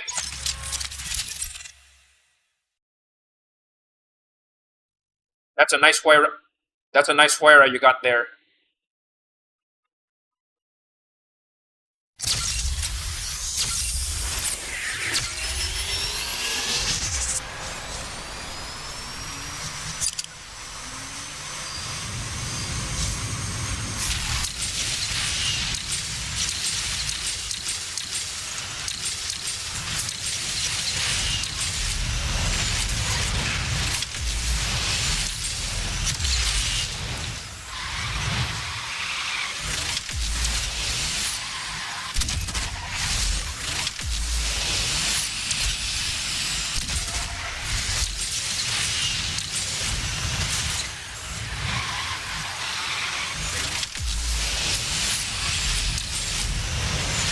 See ya.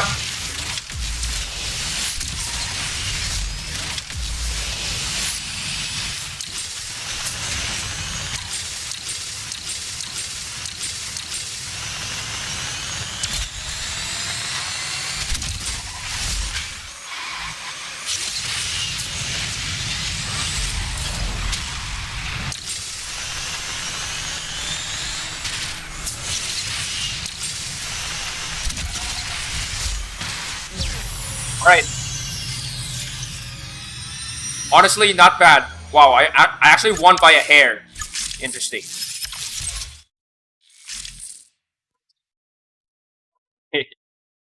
Alright. For anybody who would like to join in, yeah, that's the. I will show up in a second. Alright.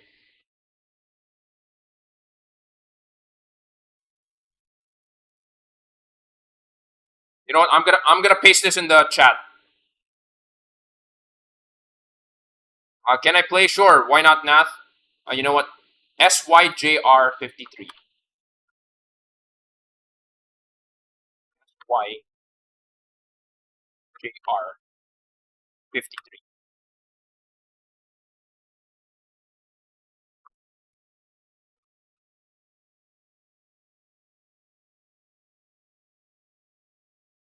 How do I pin? Pin.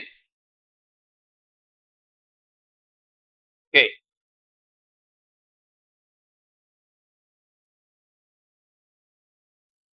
Pin 1000, pin 199, pin 100 minutes. Pin 1000, pin 199, pin 100.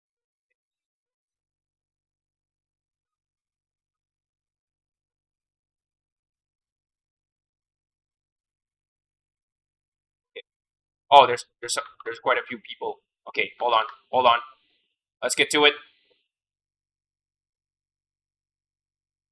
Uh, all right. I would like to reiterate a few things. I'm gonna increase the ghost timer. I'm gonna increase the ghost timer to 25 seconds. All right.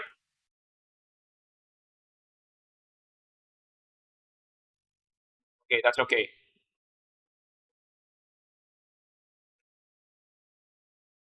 Tanish, please tone down the Totara.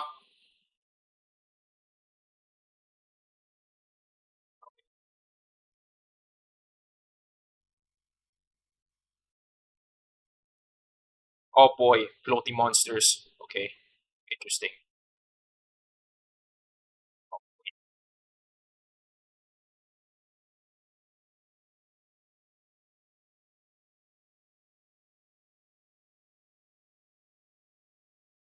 RL Oliver, hello, thank you for joining in.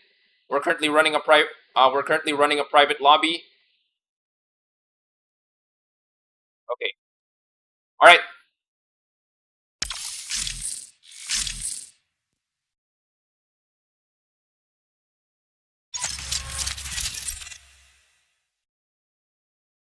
Oh well. Anyway.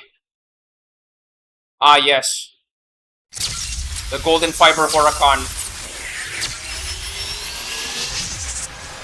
Okay, this is actually a good mix.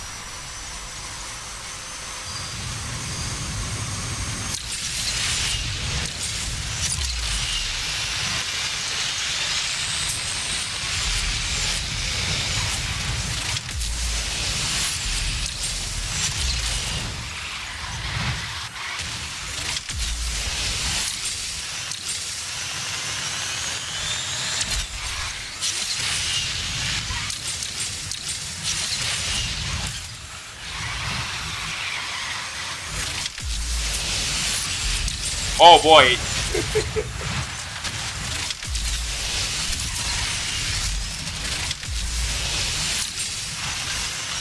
You know what? I'll go easy on you guys.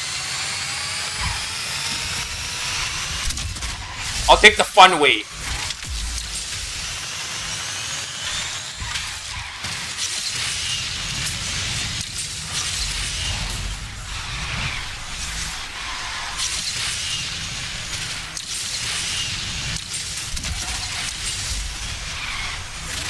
Okay.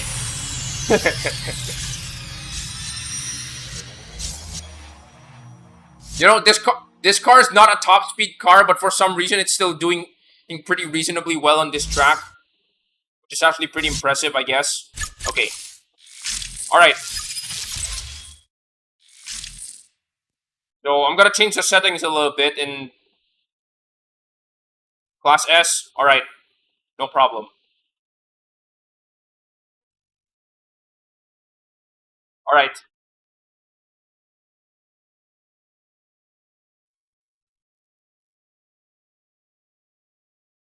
Well, I have a fun challenge for you guys. For those people with Class S, for those guys with Class S or something similar, I have a good challenge for you guys.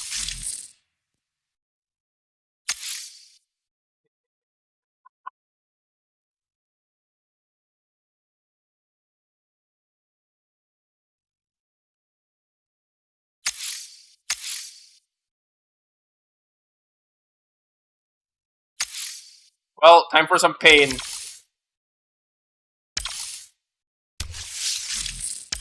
All right. Wait, wrong. Sorry.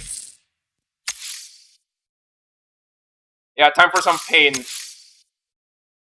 This is basically the equivalent of Baby Park. Yeah, this is basically the equivalent of Baby Park in... Wait. Yeah, this is basically the equivalent of Baby Park in Mario Kart. I'm gonna decrease the initial ghost to 15 seconds. Okay. Alright. What the? Wait. Wait, hold on. Something's not right here. Class.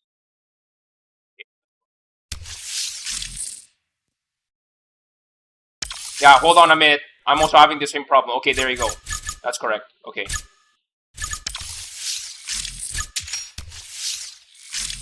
Alright.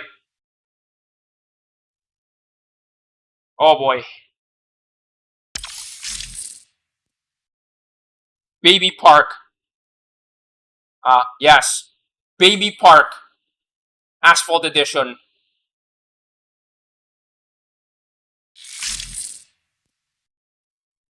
So I'm gonna enjoy clipping this later on. And I'm probably gonna get wrecked for this anyway.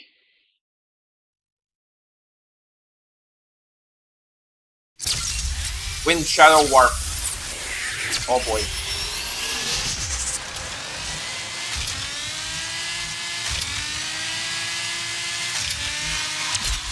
Agility Fiends Unite.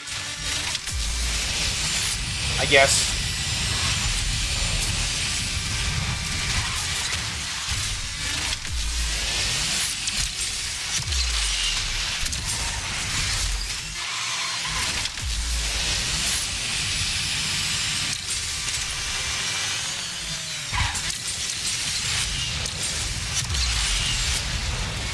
Oh dang it, I KO'd 747. Wait! No, the settings didn't save! Dang it! I thought it was okay. I thought it was 4 laps! Dang it! You know, sometimes the private lobbies these are weird. Okay. Sorry about that. Let's try again. But this time I'm gonna use a different car. No. This is good. This is good. Don't worry, that was me. I KO'd you. Like, I landed, like, right on top of you, that's why I KO'd you. And yes, KOs are available in this game mode. Okay. Anyway. Let's do this again.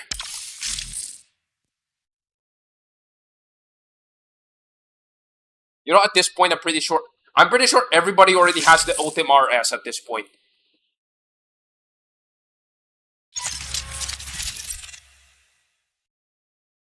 Ultima, Agera, Lambo, Ultima. Okay. Let's do this. 4 laps, baby.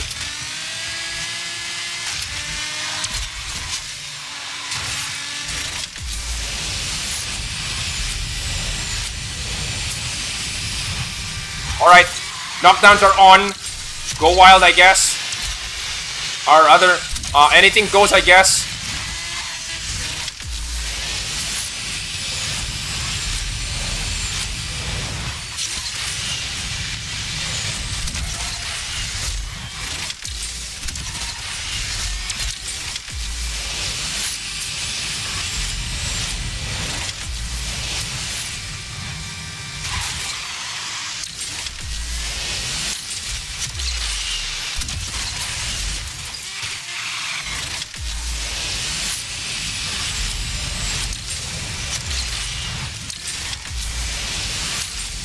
Okay, where are you guys? Did I leave everyone in the dust? Oh god, what have I done? Oh boy.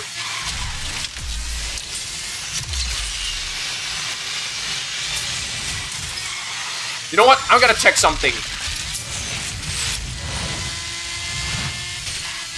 Oh, okay. Yeah, I'm just making sure you guys are there.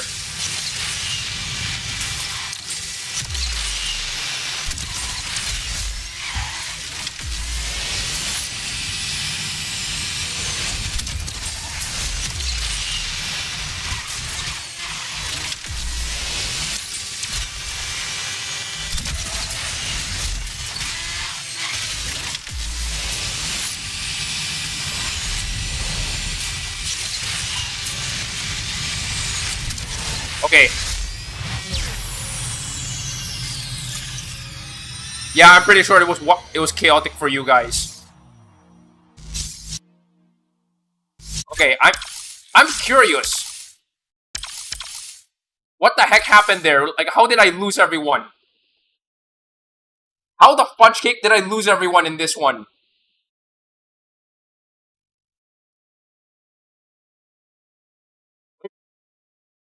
Why am I dying?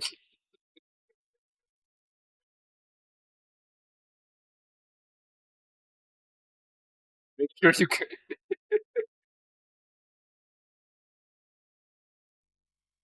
The heck? Like, come on. What you're saying is the best aspect of your car is top speed.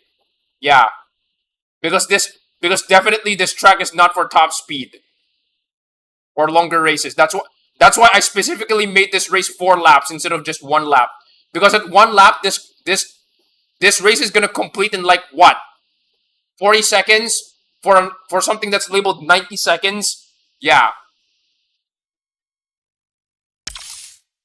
So yeah, I had to check. I had to make sure that you guys are still there but somehow I lost all of you.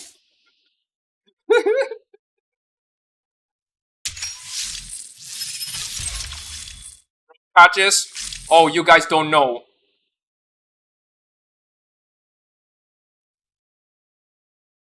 Yeah. Here's a hot take. I've been pitching this to some of the community Discord mods or some of the Discord mods in the Asphalt Legends Unite in the Discord, in the ALU Discord. Wind Shadow Warp and Edge Runner can be in multiplayer, but please make it 2 laps because 1 lap is too short. This is a track that can loop. The Corvette Grand Sport Car Hunt Riot is actually a 90-second track, but it's 2 laps. Make Wind Shadow Warp and Edge Runner 2 laps in multiplayer. Don't make it 1 lap because it's if you start at the very rear side of the track, there's a very low chance for you to actually get to the front. Anyway, I'm gonna change the race settings for now. Let's go with something a little more reasonable. No, like something more vertical or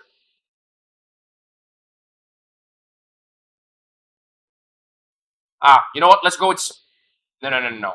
Rooftop roulette. All right. No. Don't make it 4 laps. What the heck? Just 1 lap. Okay. Okay. All right. 1 lap. Okay. All right. I hope you guys are ready.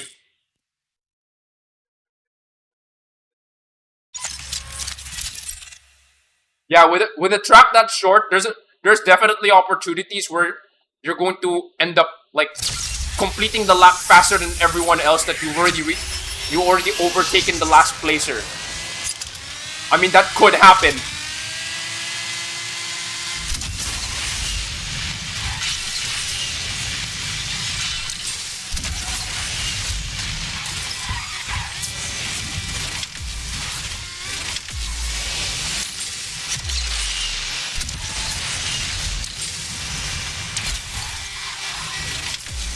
Whoa, that almost killed me.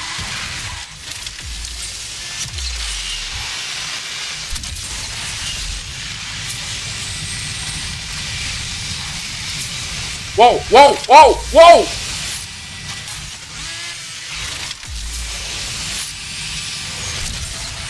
Okay.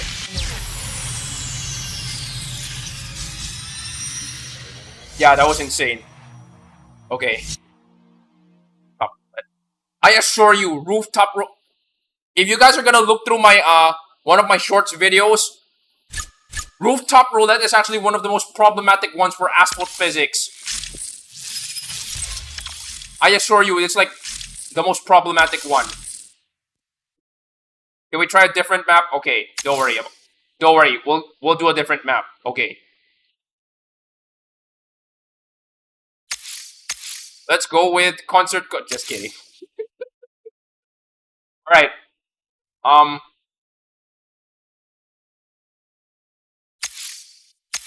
Well, I guess bring out your top speed cars.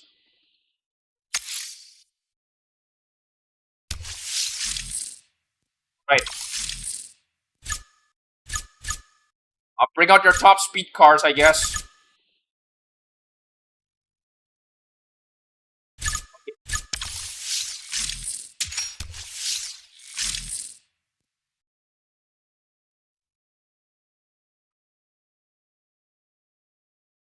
Oh, you'd like Himalayas? Alright.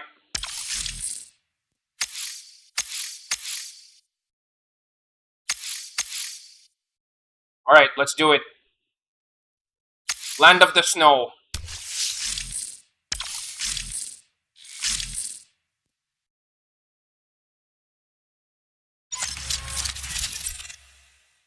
This is the fun track.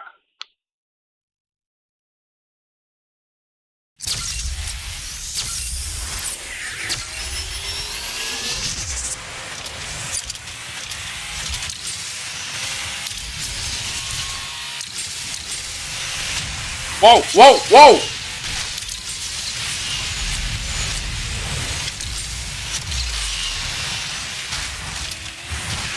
I forgot to change the knockdown settings, dang it! Nope, nope.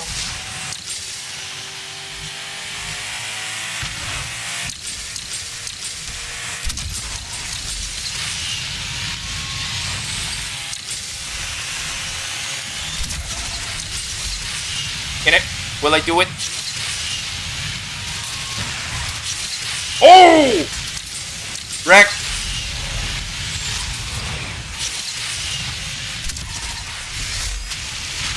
Dang it, I can't get that corner.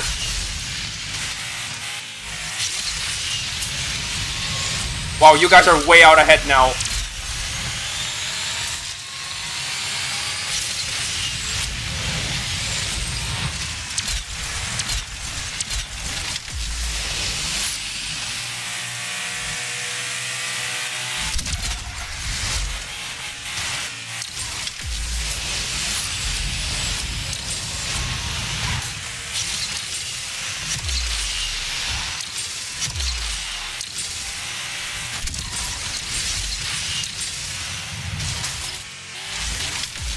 Whoa, what the heck?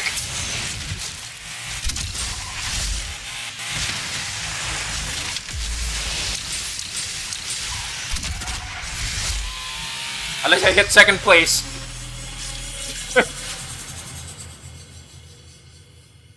Oh boy. Alright, you know what? Let's make this extra fun. I'm not sure which one of you guys would regularly show up in Slampig Magoo's streams. This one's gonna be the last private lobby, alright? Excuse me.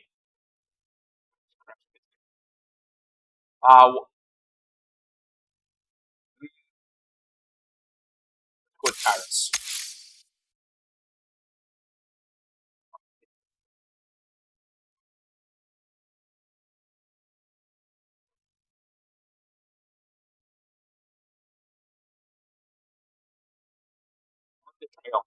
Okay.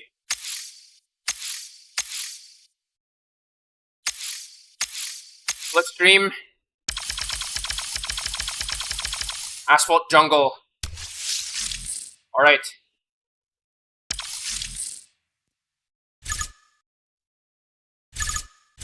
Alright, let's do this.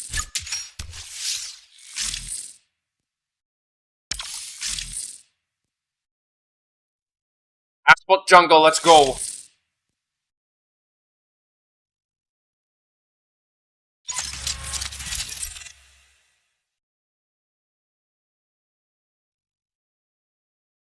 No safe, no guardrails whatsoever.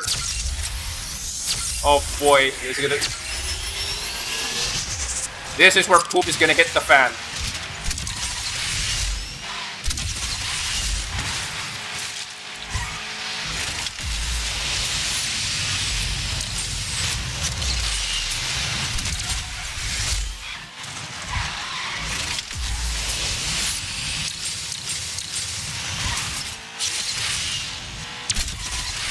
Why did I take this route? It doesn't matter.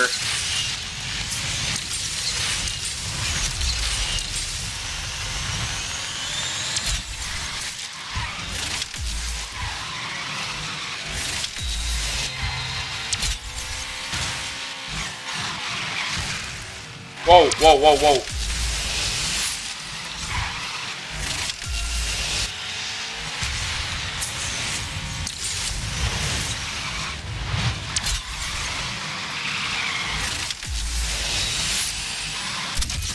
Oh well, too bad. Roshan thing. The ultima. Oh well. My God. I'm I'm actually surprised there nobody crashed in this race because I turned off the guardrails on this race. It's just jungle multiplayer. Oh well. Anyway. All right. So yeah, I'm gonna have to exit this. Agera running towards. I'm gonna have to I'm gonna have to leave this. I'm gonna have to leave this. What is this? I'm gonna have to leave this room for now, and then I'm gonna take my stretch break. Okay. And actually, as I mentioned before, that's gonna be the last private lobby for the stream. But don't worry, it's not the end of the stream. I'm still gonna be doing some multiplayer. So, right. God. No. What is that? What is this? Wind cut. Sorry. Wind shadow warp for 4 races. Sorry, 4 laps. Oh my God. Anyway, let's hope slipstream. Let's hope Chicago slipstream doesn't happen. But you can't. Can we snipe us at 4,000 power? I am not sure about that. I mean, can you? I'm guessing you're asking me if you can snipe me at 4,000 rank. Probably. I'm not sure. Anyway, so I'm gonna do a quick stretch before I get back to the stream. I'm not done yet. I need to get my multiplayer fixed for now.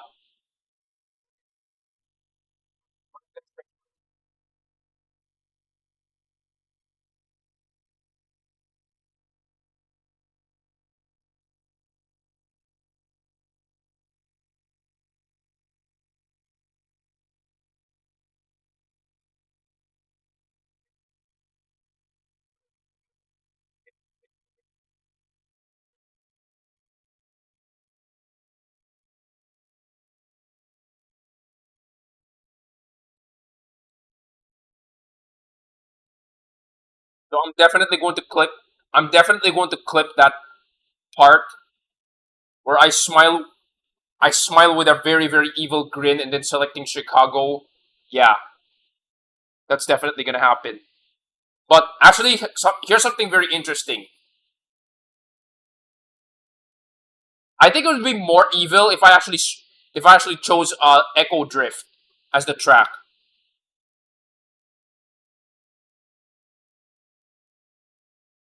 Those weren't races; they were cry emoji. Okay. Wait, hold on. Hold on a minute. Hold on a minute. Chotamate. Uh,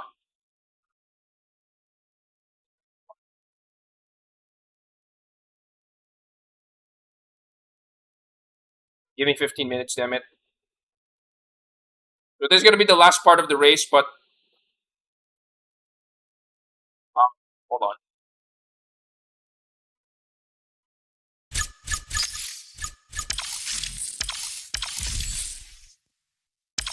So I've mentioned before.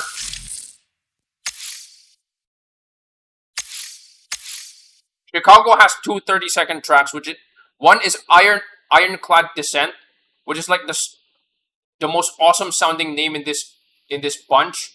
But then again, this track is actually named wrong. This is Ironclad Descent, and then this one is Velocity Hunt, and then there's this one. This one is called Echo Drift. No, wait, hold on. This is what Velocity Hunt looks. Wait.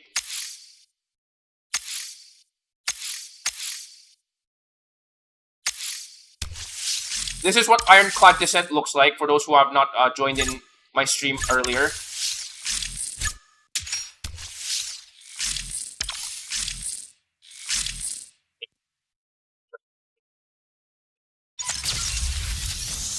Okay. This is Ironclad Descent, which should be called Ironclad Ascent because you go upwards.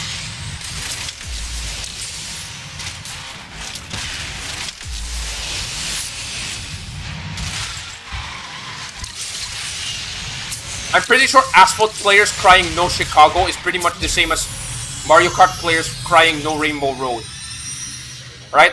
So this is, because I assure you, this is like, for me, Chicago is like playing Rainbow Road in Mario Kart. Because it's like, you have to try really hard to not fall off and actually not ruin the race or the momentum of the race.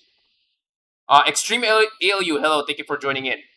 This is Ironclad Descent, which is a 30-second track that has not showed up in Gauntlet yet. Nothing is stopping them from doing that. I mean, Buenos Aires is actually showing up on Gauntlet and not in multiplayer for some reason. And the other 30-second track is this one, Echo Drift. It's just a long straight track from Rooftop Roulette and Vertigo, and then a single 90-degree turn.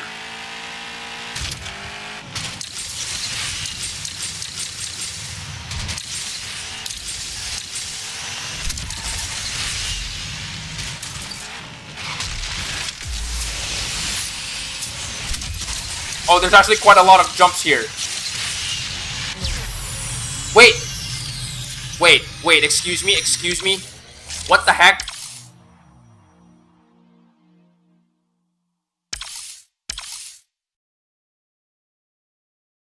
Oh, that's actually a view. Sorry.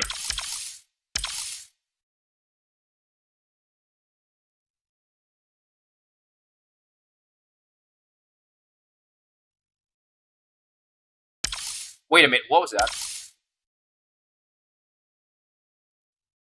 Oh, that's an interesting tower. I'm gonna have to run that in Google Images. Something Google Lens. Okay. Anyway.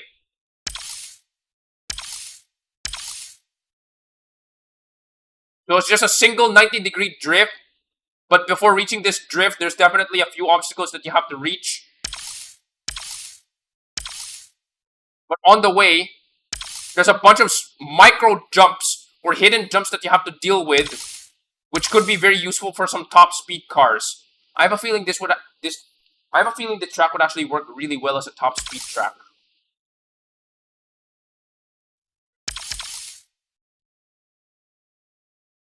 They made this track while smoking.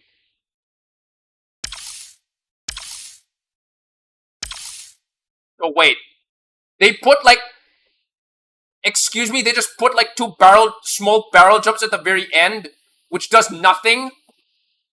They could have put it here. What the heck?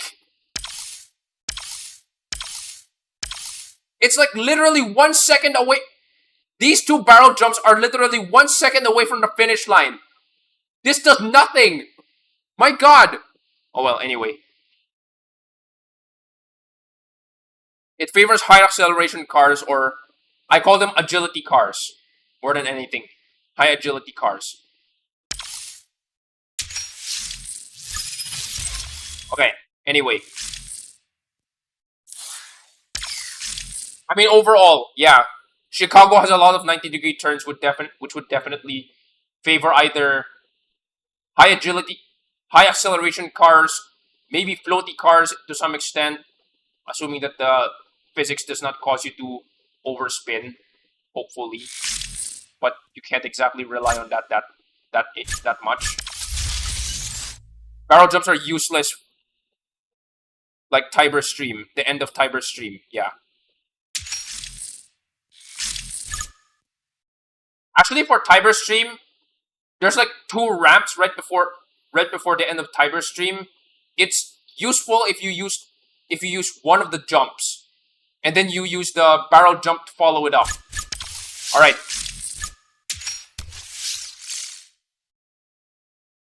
All right.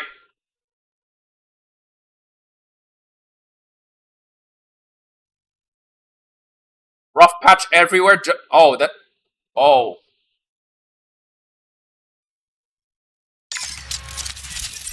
Let's see who's that 1896. It's a normal. You have the devil? No, I don't.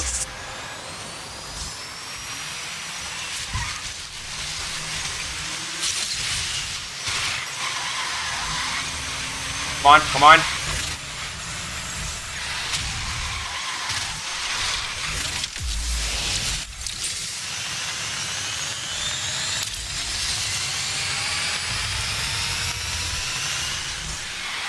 Vandas, you may be on your home turf, but no, I'm the trap fiend here, not you.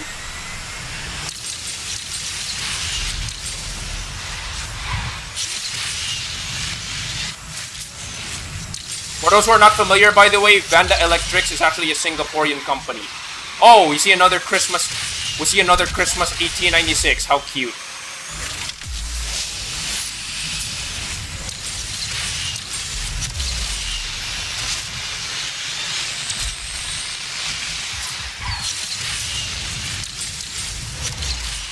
Though to be fair, you are overclocked, but... Oh, I just beat an overclocked 1896. Holy crap, okay. Well, GG, Crash and Burn, GG. Oh, Roshan Gaming, you're gonna have to go? Alright.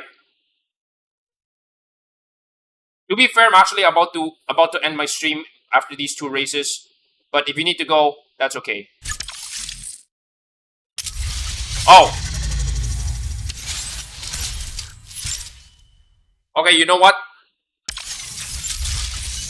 Maybe I need another car for this one. What's after this one? What's in Platinum 2? Wait. There's this one. What else? What else is in here?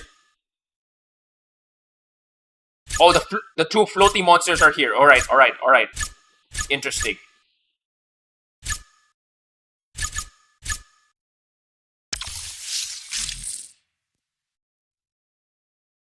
$372.8.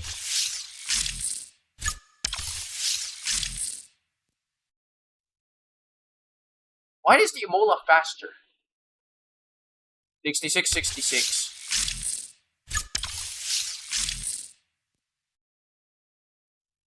Oh, so this one has actually better agility. Okay. You know what? I guess it's gonna be a Valhalla next after I do this one. Alright, alright.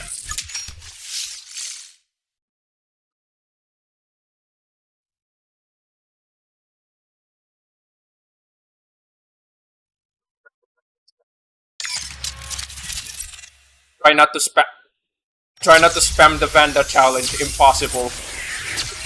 Don't spam the Senna challenge. Impossible. Don't worry, since this is Ghost multiplayer, I'm less likely going to spam the Vanda or Senna. Though realistically speaking, why would I spam the Vanda when this car exists?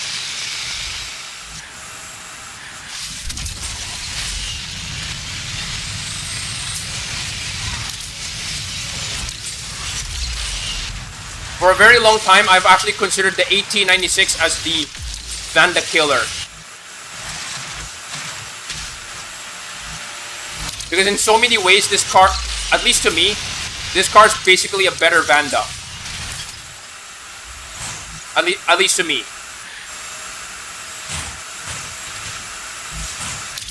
Like, it's electric. Its acceleration comes in clutch. Like, there's been many private races that I've been in which this car's acceleration is so insane. Okay. Alright, that could have been better.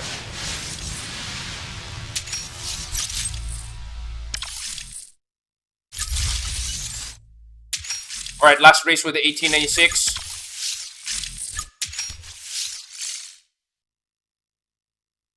This thing should get a special hunt at this point. Are you talking about the 1896? Probably. Or better yet, maybe a challenging showroom.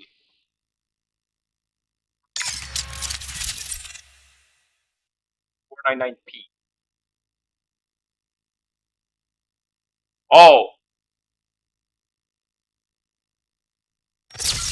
You're in my turf.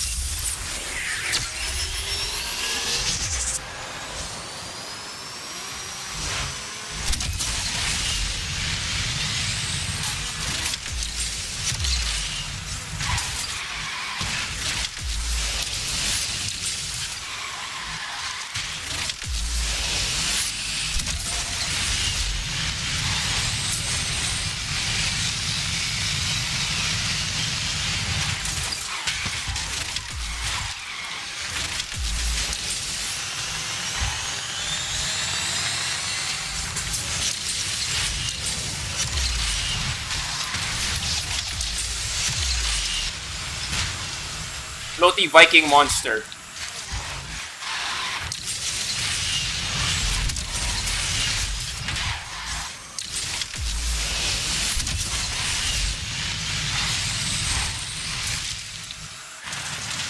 Come on. Okay. Alright, that's pretty good. 499p.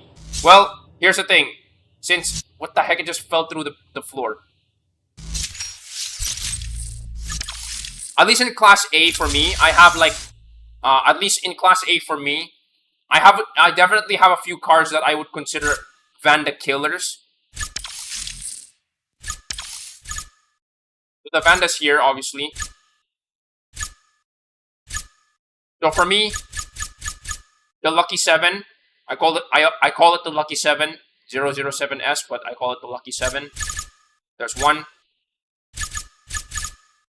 The 1896 is also what I would consider the Vanda killer. Actually, that's it. Just those two. So, 85, 75, 65, 67. Actually, wait. 876. Well, I can start up the C1. Of course, for now, I'm gonna be stuck with those cars. 876. So handling wise and nitro wise, it's definitely not worse. Sorry, it's definitely not better. But then again, when you consider that this car's top speed only tops out at 363, it's not really that much. So yeah.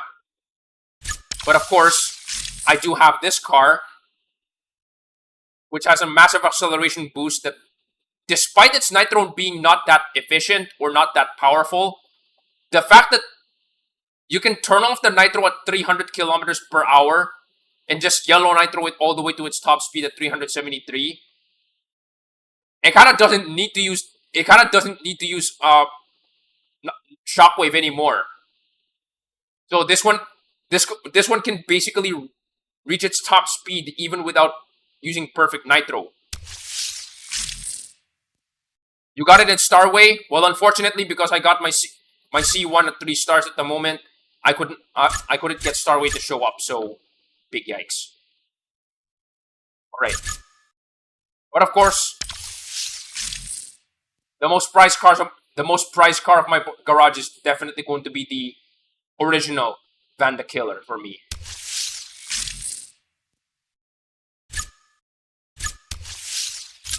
Right. I'll have one more car, and that's going to be the Valhalla. It's not maxed, but hey, it's many Epic Plus cars usually peak at 5 stars, and then just adding like one extra upgrade, like several million credits, is like not really doing much outside of Epics. So yeah, it reaches its top speed almost instantly in the air. Well, at the moment, I can't really get its blueprints right now. I'm currently only level 44 in garage level, so I can't get it there yet. Yeah.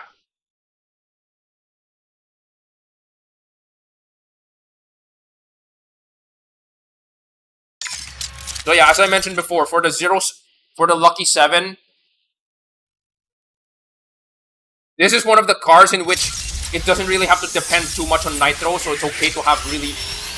Its nitro is okay when its acceleration basically carries it most of the way forward.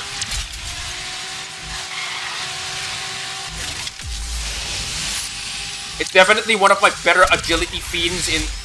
It's definitely one of my better track fiends in my garage.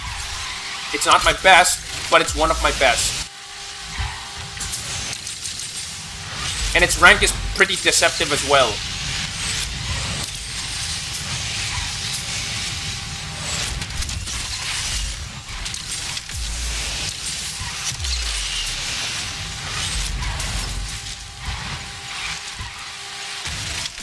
Dang it. Stupid traffic checker.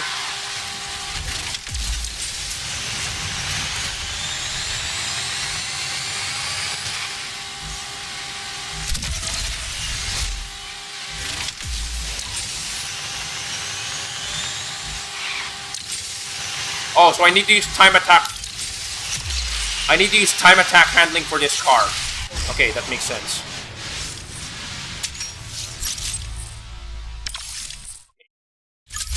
So I need to use time attack handling for this car so that I can reach its full potential.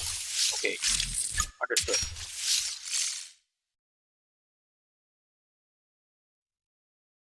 I need to strategically turn off its nitro before it runs out, in order for me to actually properly use it.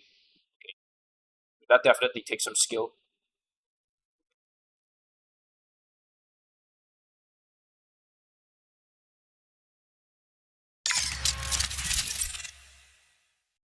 How would you rate a 4-star Agera? Agera? Well, at the moment I don't have a 4-star Agera, so I can't really say. I have a 1-star Agera, so there's that.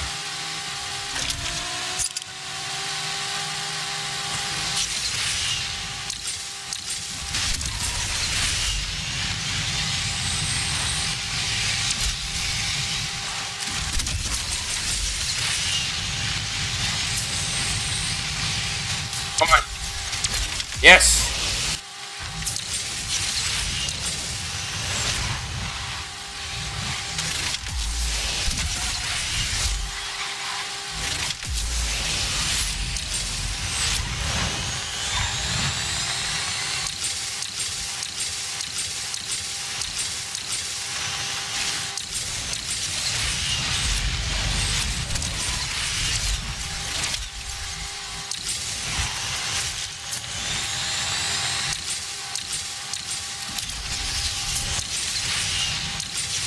Got him.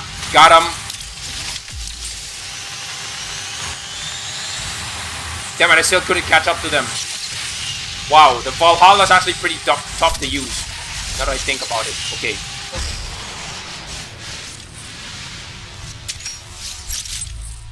Basically, I need to think that the Valhalla is basically an NSX 2017 with the ability to floaty. Because I have never floated. I have never floated a NSX 2017, unfortunately.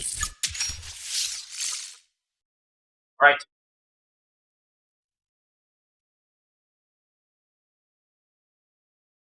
Forest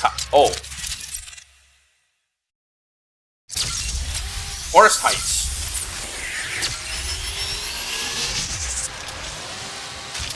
Interesting.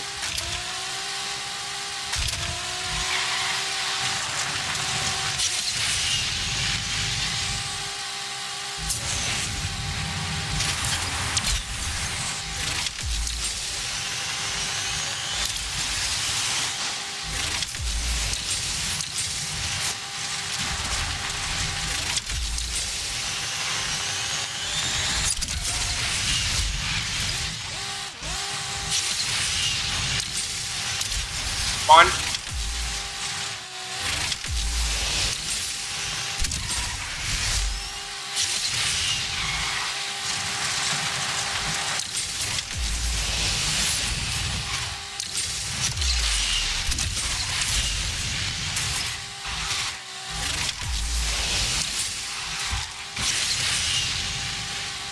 Dang it, I almost got him. Oh well. Too bad. Alright, I'm switching to the last car for the stream. I'm only gonna race three fuel for this car. When you think about it, the Imola is kind of like... In so many ways, I would actually consider the Imola and the Valhalla very, very similar. Like, they're very, very similar to each other. I remembered, like, when I unlocked the Imola years ago during one of the Black Friday seasons. Wait. Wait, this is Edge Runner, dang it! Okay.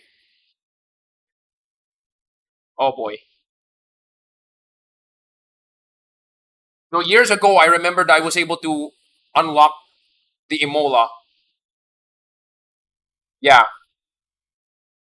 I was able to unlock the Imola like years ago, and then I realized that 1 year later, I was able to unlock the Valhalla.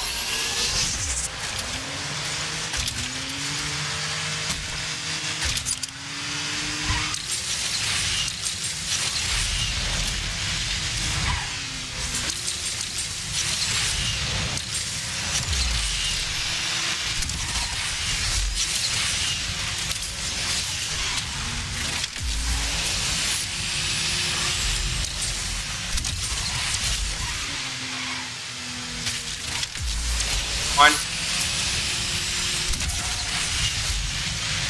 Got him! Okay. Okay. Nice. Vanda overtake.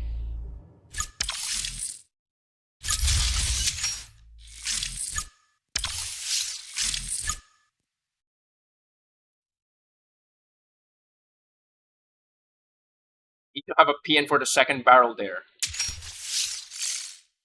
I have no idea what PN is.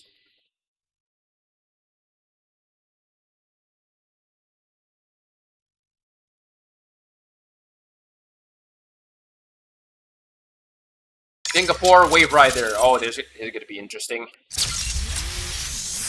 Oh.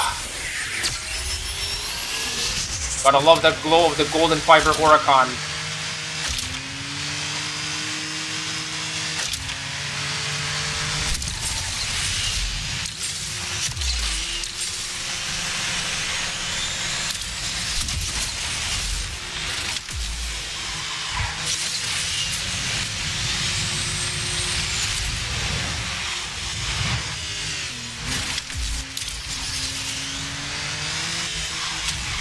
S jump. Sorry. S turn, S turn, S turn.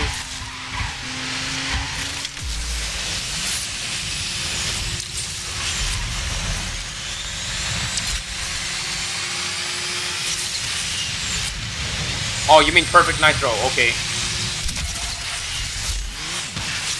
Dang it. Stupid overspin.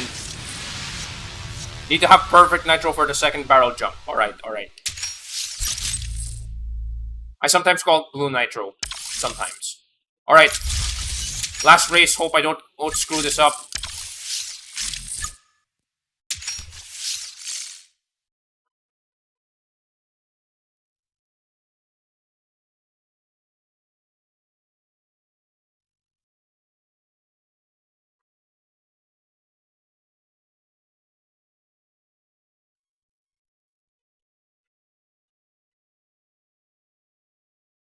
Wind cut heights. Alright. At least I have a chance with this one. Within reason.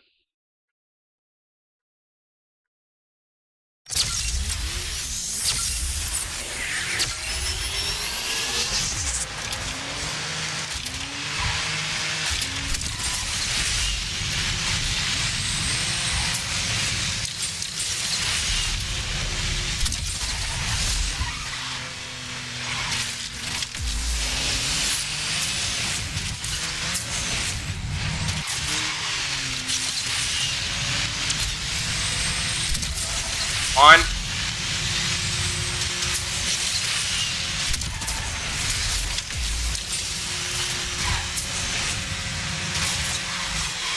Oh. Somebody KO'd.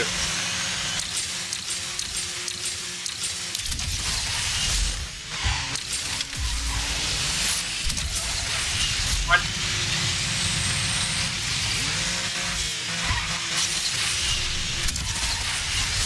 Okay, there you go. That was pretty good. Vanda, Remats, SF90, Huracan. And the first place there's a Huracan. Of course. Oh wait, these last three actually DC'd. Half of the race DC'd? No, there's like 2 Vandas. No. Let me put it this way. It's me versus 3 spammers. Dang it. This car is not made for floaties. Apparently, only punches mostly because of its instability, like the case with the Ultima. Okay. Okay. Okay. Oh.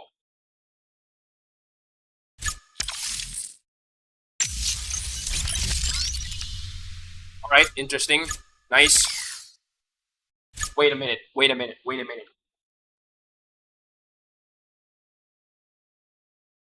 Wait a minute.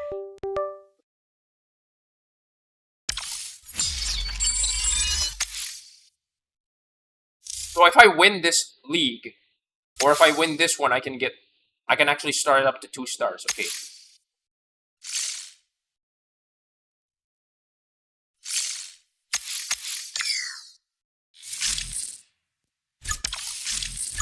At this point, if anybody, at this point, by this point, if everybody has been participating, those people who have been participating in the multiplayer series and they consistently end up in Platinum League and they, get the rank rewards, sorry, the rating rewards. At this point, everybody should have at least, those people should have at least unlocked the Ford GTM4. Now, at the moment, this one is actually looking like a time attacker. It's either a time attacker or a dragster because its handling is actually pretty low. So I'm actually not sure about that. Its acceleration is pretty high though, and I'm guessing the acceleration is gonna be somewhere here. Its nitro is pretty powerful, but its handling is like, what the heck? Oh well. Anyway, the M4 is not good. Yeah, the way I see it is kind of like, it feels kind of like, at the moment it handles like the Huayra R, unfortunately. So yeah, the Huayra R is better, of course. I mean this card's actually placed on the low end of the Epic 6, the Epic Plus rarity. So there's that. It's like slightly off, like 1, 2, 3, 4, 5, and then the Ford GTM4 is like right here. Oh yeah, quick note. I have not mentioned this before, but using my Gauntlet Coins budget, I was able to finally unlock the McLaren F1 LM. So there's that. Nath, hello. What are you doing? I'm actually wrapping up my stream, so wait. Yeah, I'm actually wrapping up my stream like right now, so yeah. What was I doing? I was doing some more multiplayer with the 1896, the Valhalla, and the Imola during the time. I decided to not use the Senna for anti-spamming reasons. Okay, so anyway. Alright. So for those who are currently watching, all I can say is, well, thank you guys for watching. Thank you for joining. Thank you for joining in. I guess. I mean, it's Monday. No, technically Tuesday in where I am. So, I have not done this. Okay, so I have not. I have done this for. I've been streaming on YouTube for quite a while, but I have not done this in a while. So I'm just gonna have to plug it. I'm just gonna have to plug it here.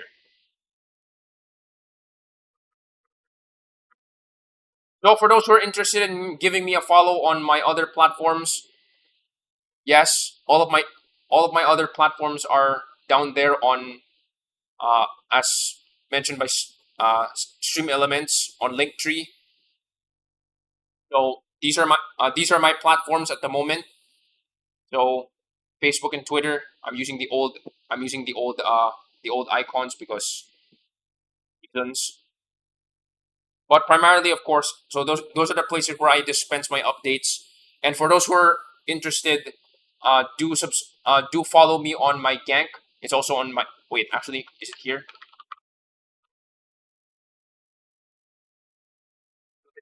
To keep the discussions away from Twitter because it's Twitter. Also consider following me on my gank so that you guys can encounter some of my see some of my updates. All right. So to be honest, I would say the YouTube community is actually pretty good already. But of course, it would be great if you guys also follow me on my other platforms. Now I'm considering getting a TikTok, but then again, big yikes. Yeah, I don't want any more. I don't. I would prefer to not have any more brain rot content showing up on my feed. So yeah. Anyway, so do watch out for some of my videos. Two of my videos are actually one of my videos is coming out. I've already written the script of it. I just have to shoot it. All right. So the first one is called "The Laggiest Place on Asphalt." Performance test of all of the locations of Asphalt, all 19 locations of Asphalt at the moment, which is probably going to change next season when they're gonna introduce another one, maybe.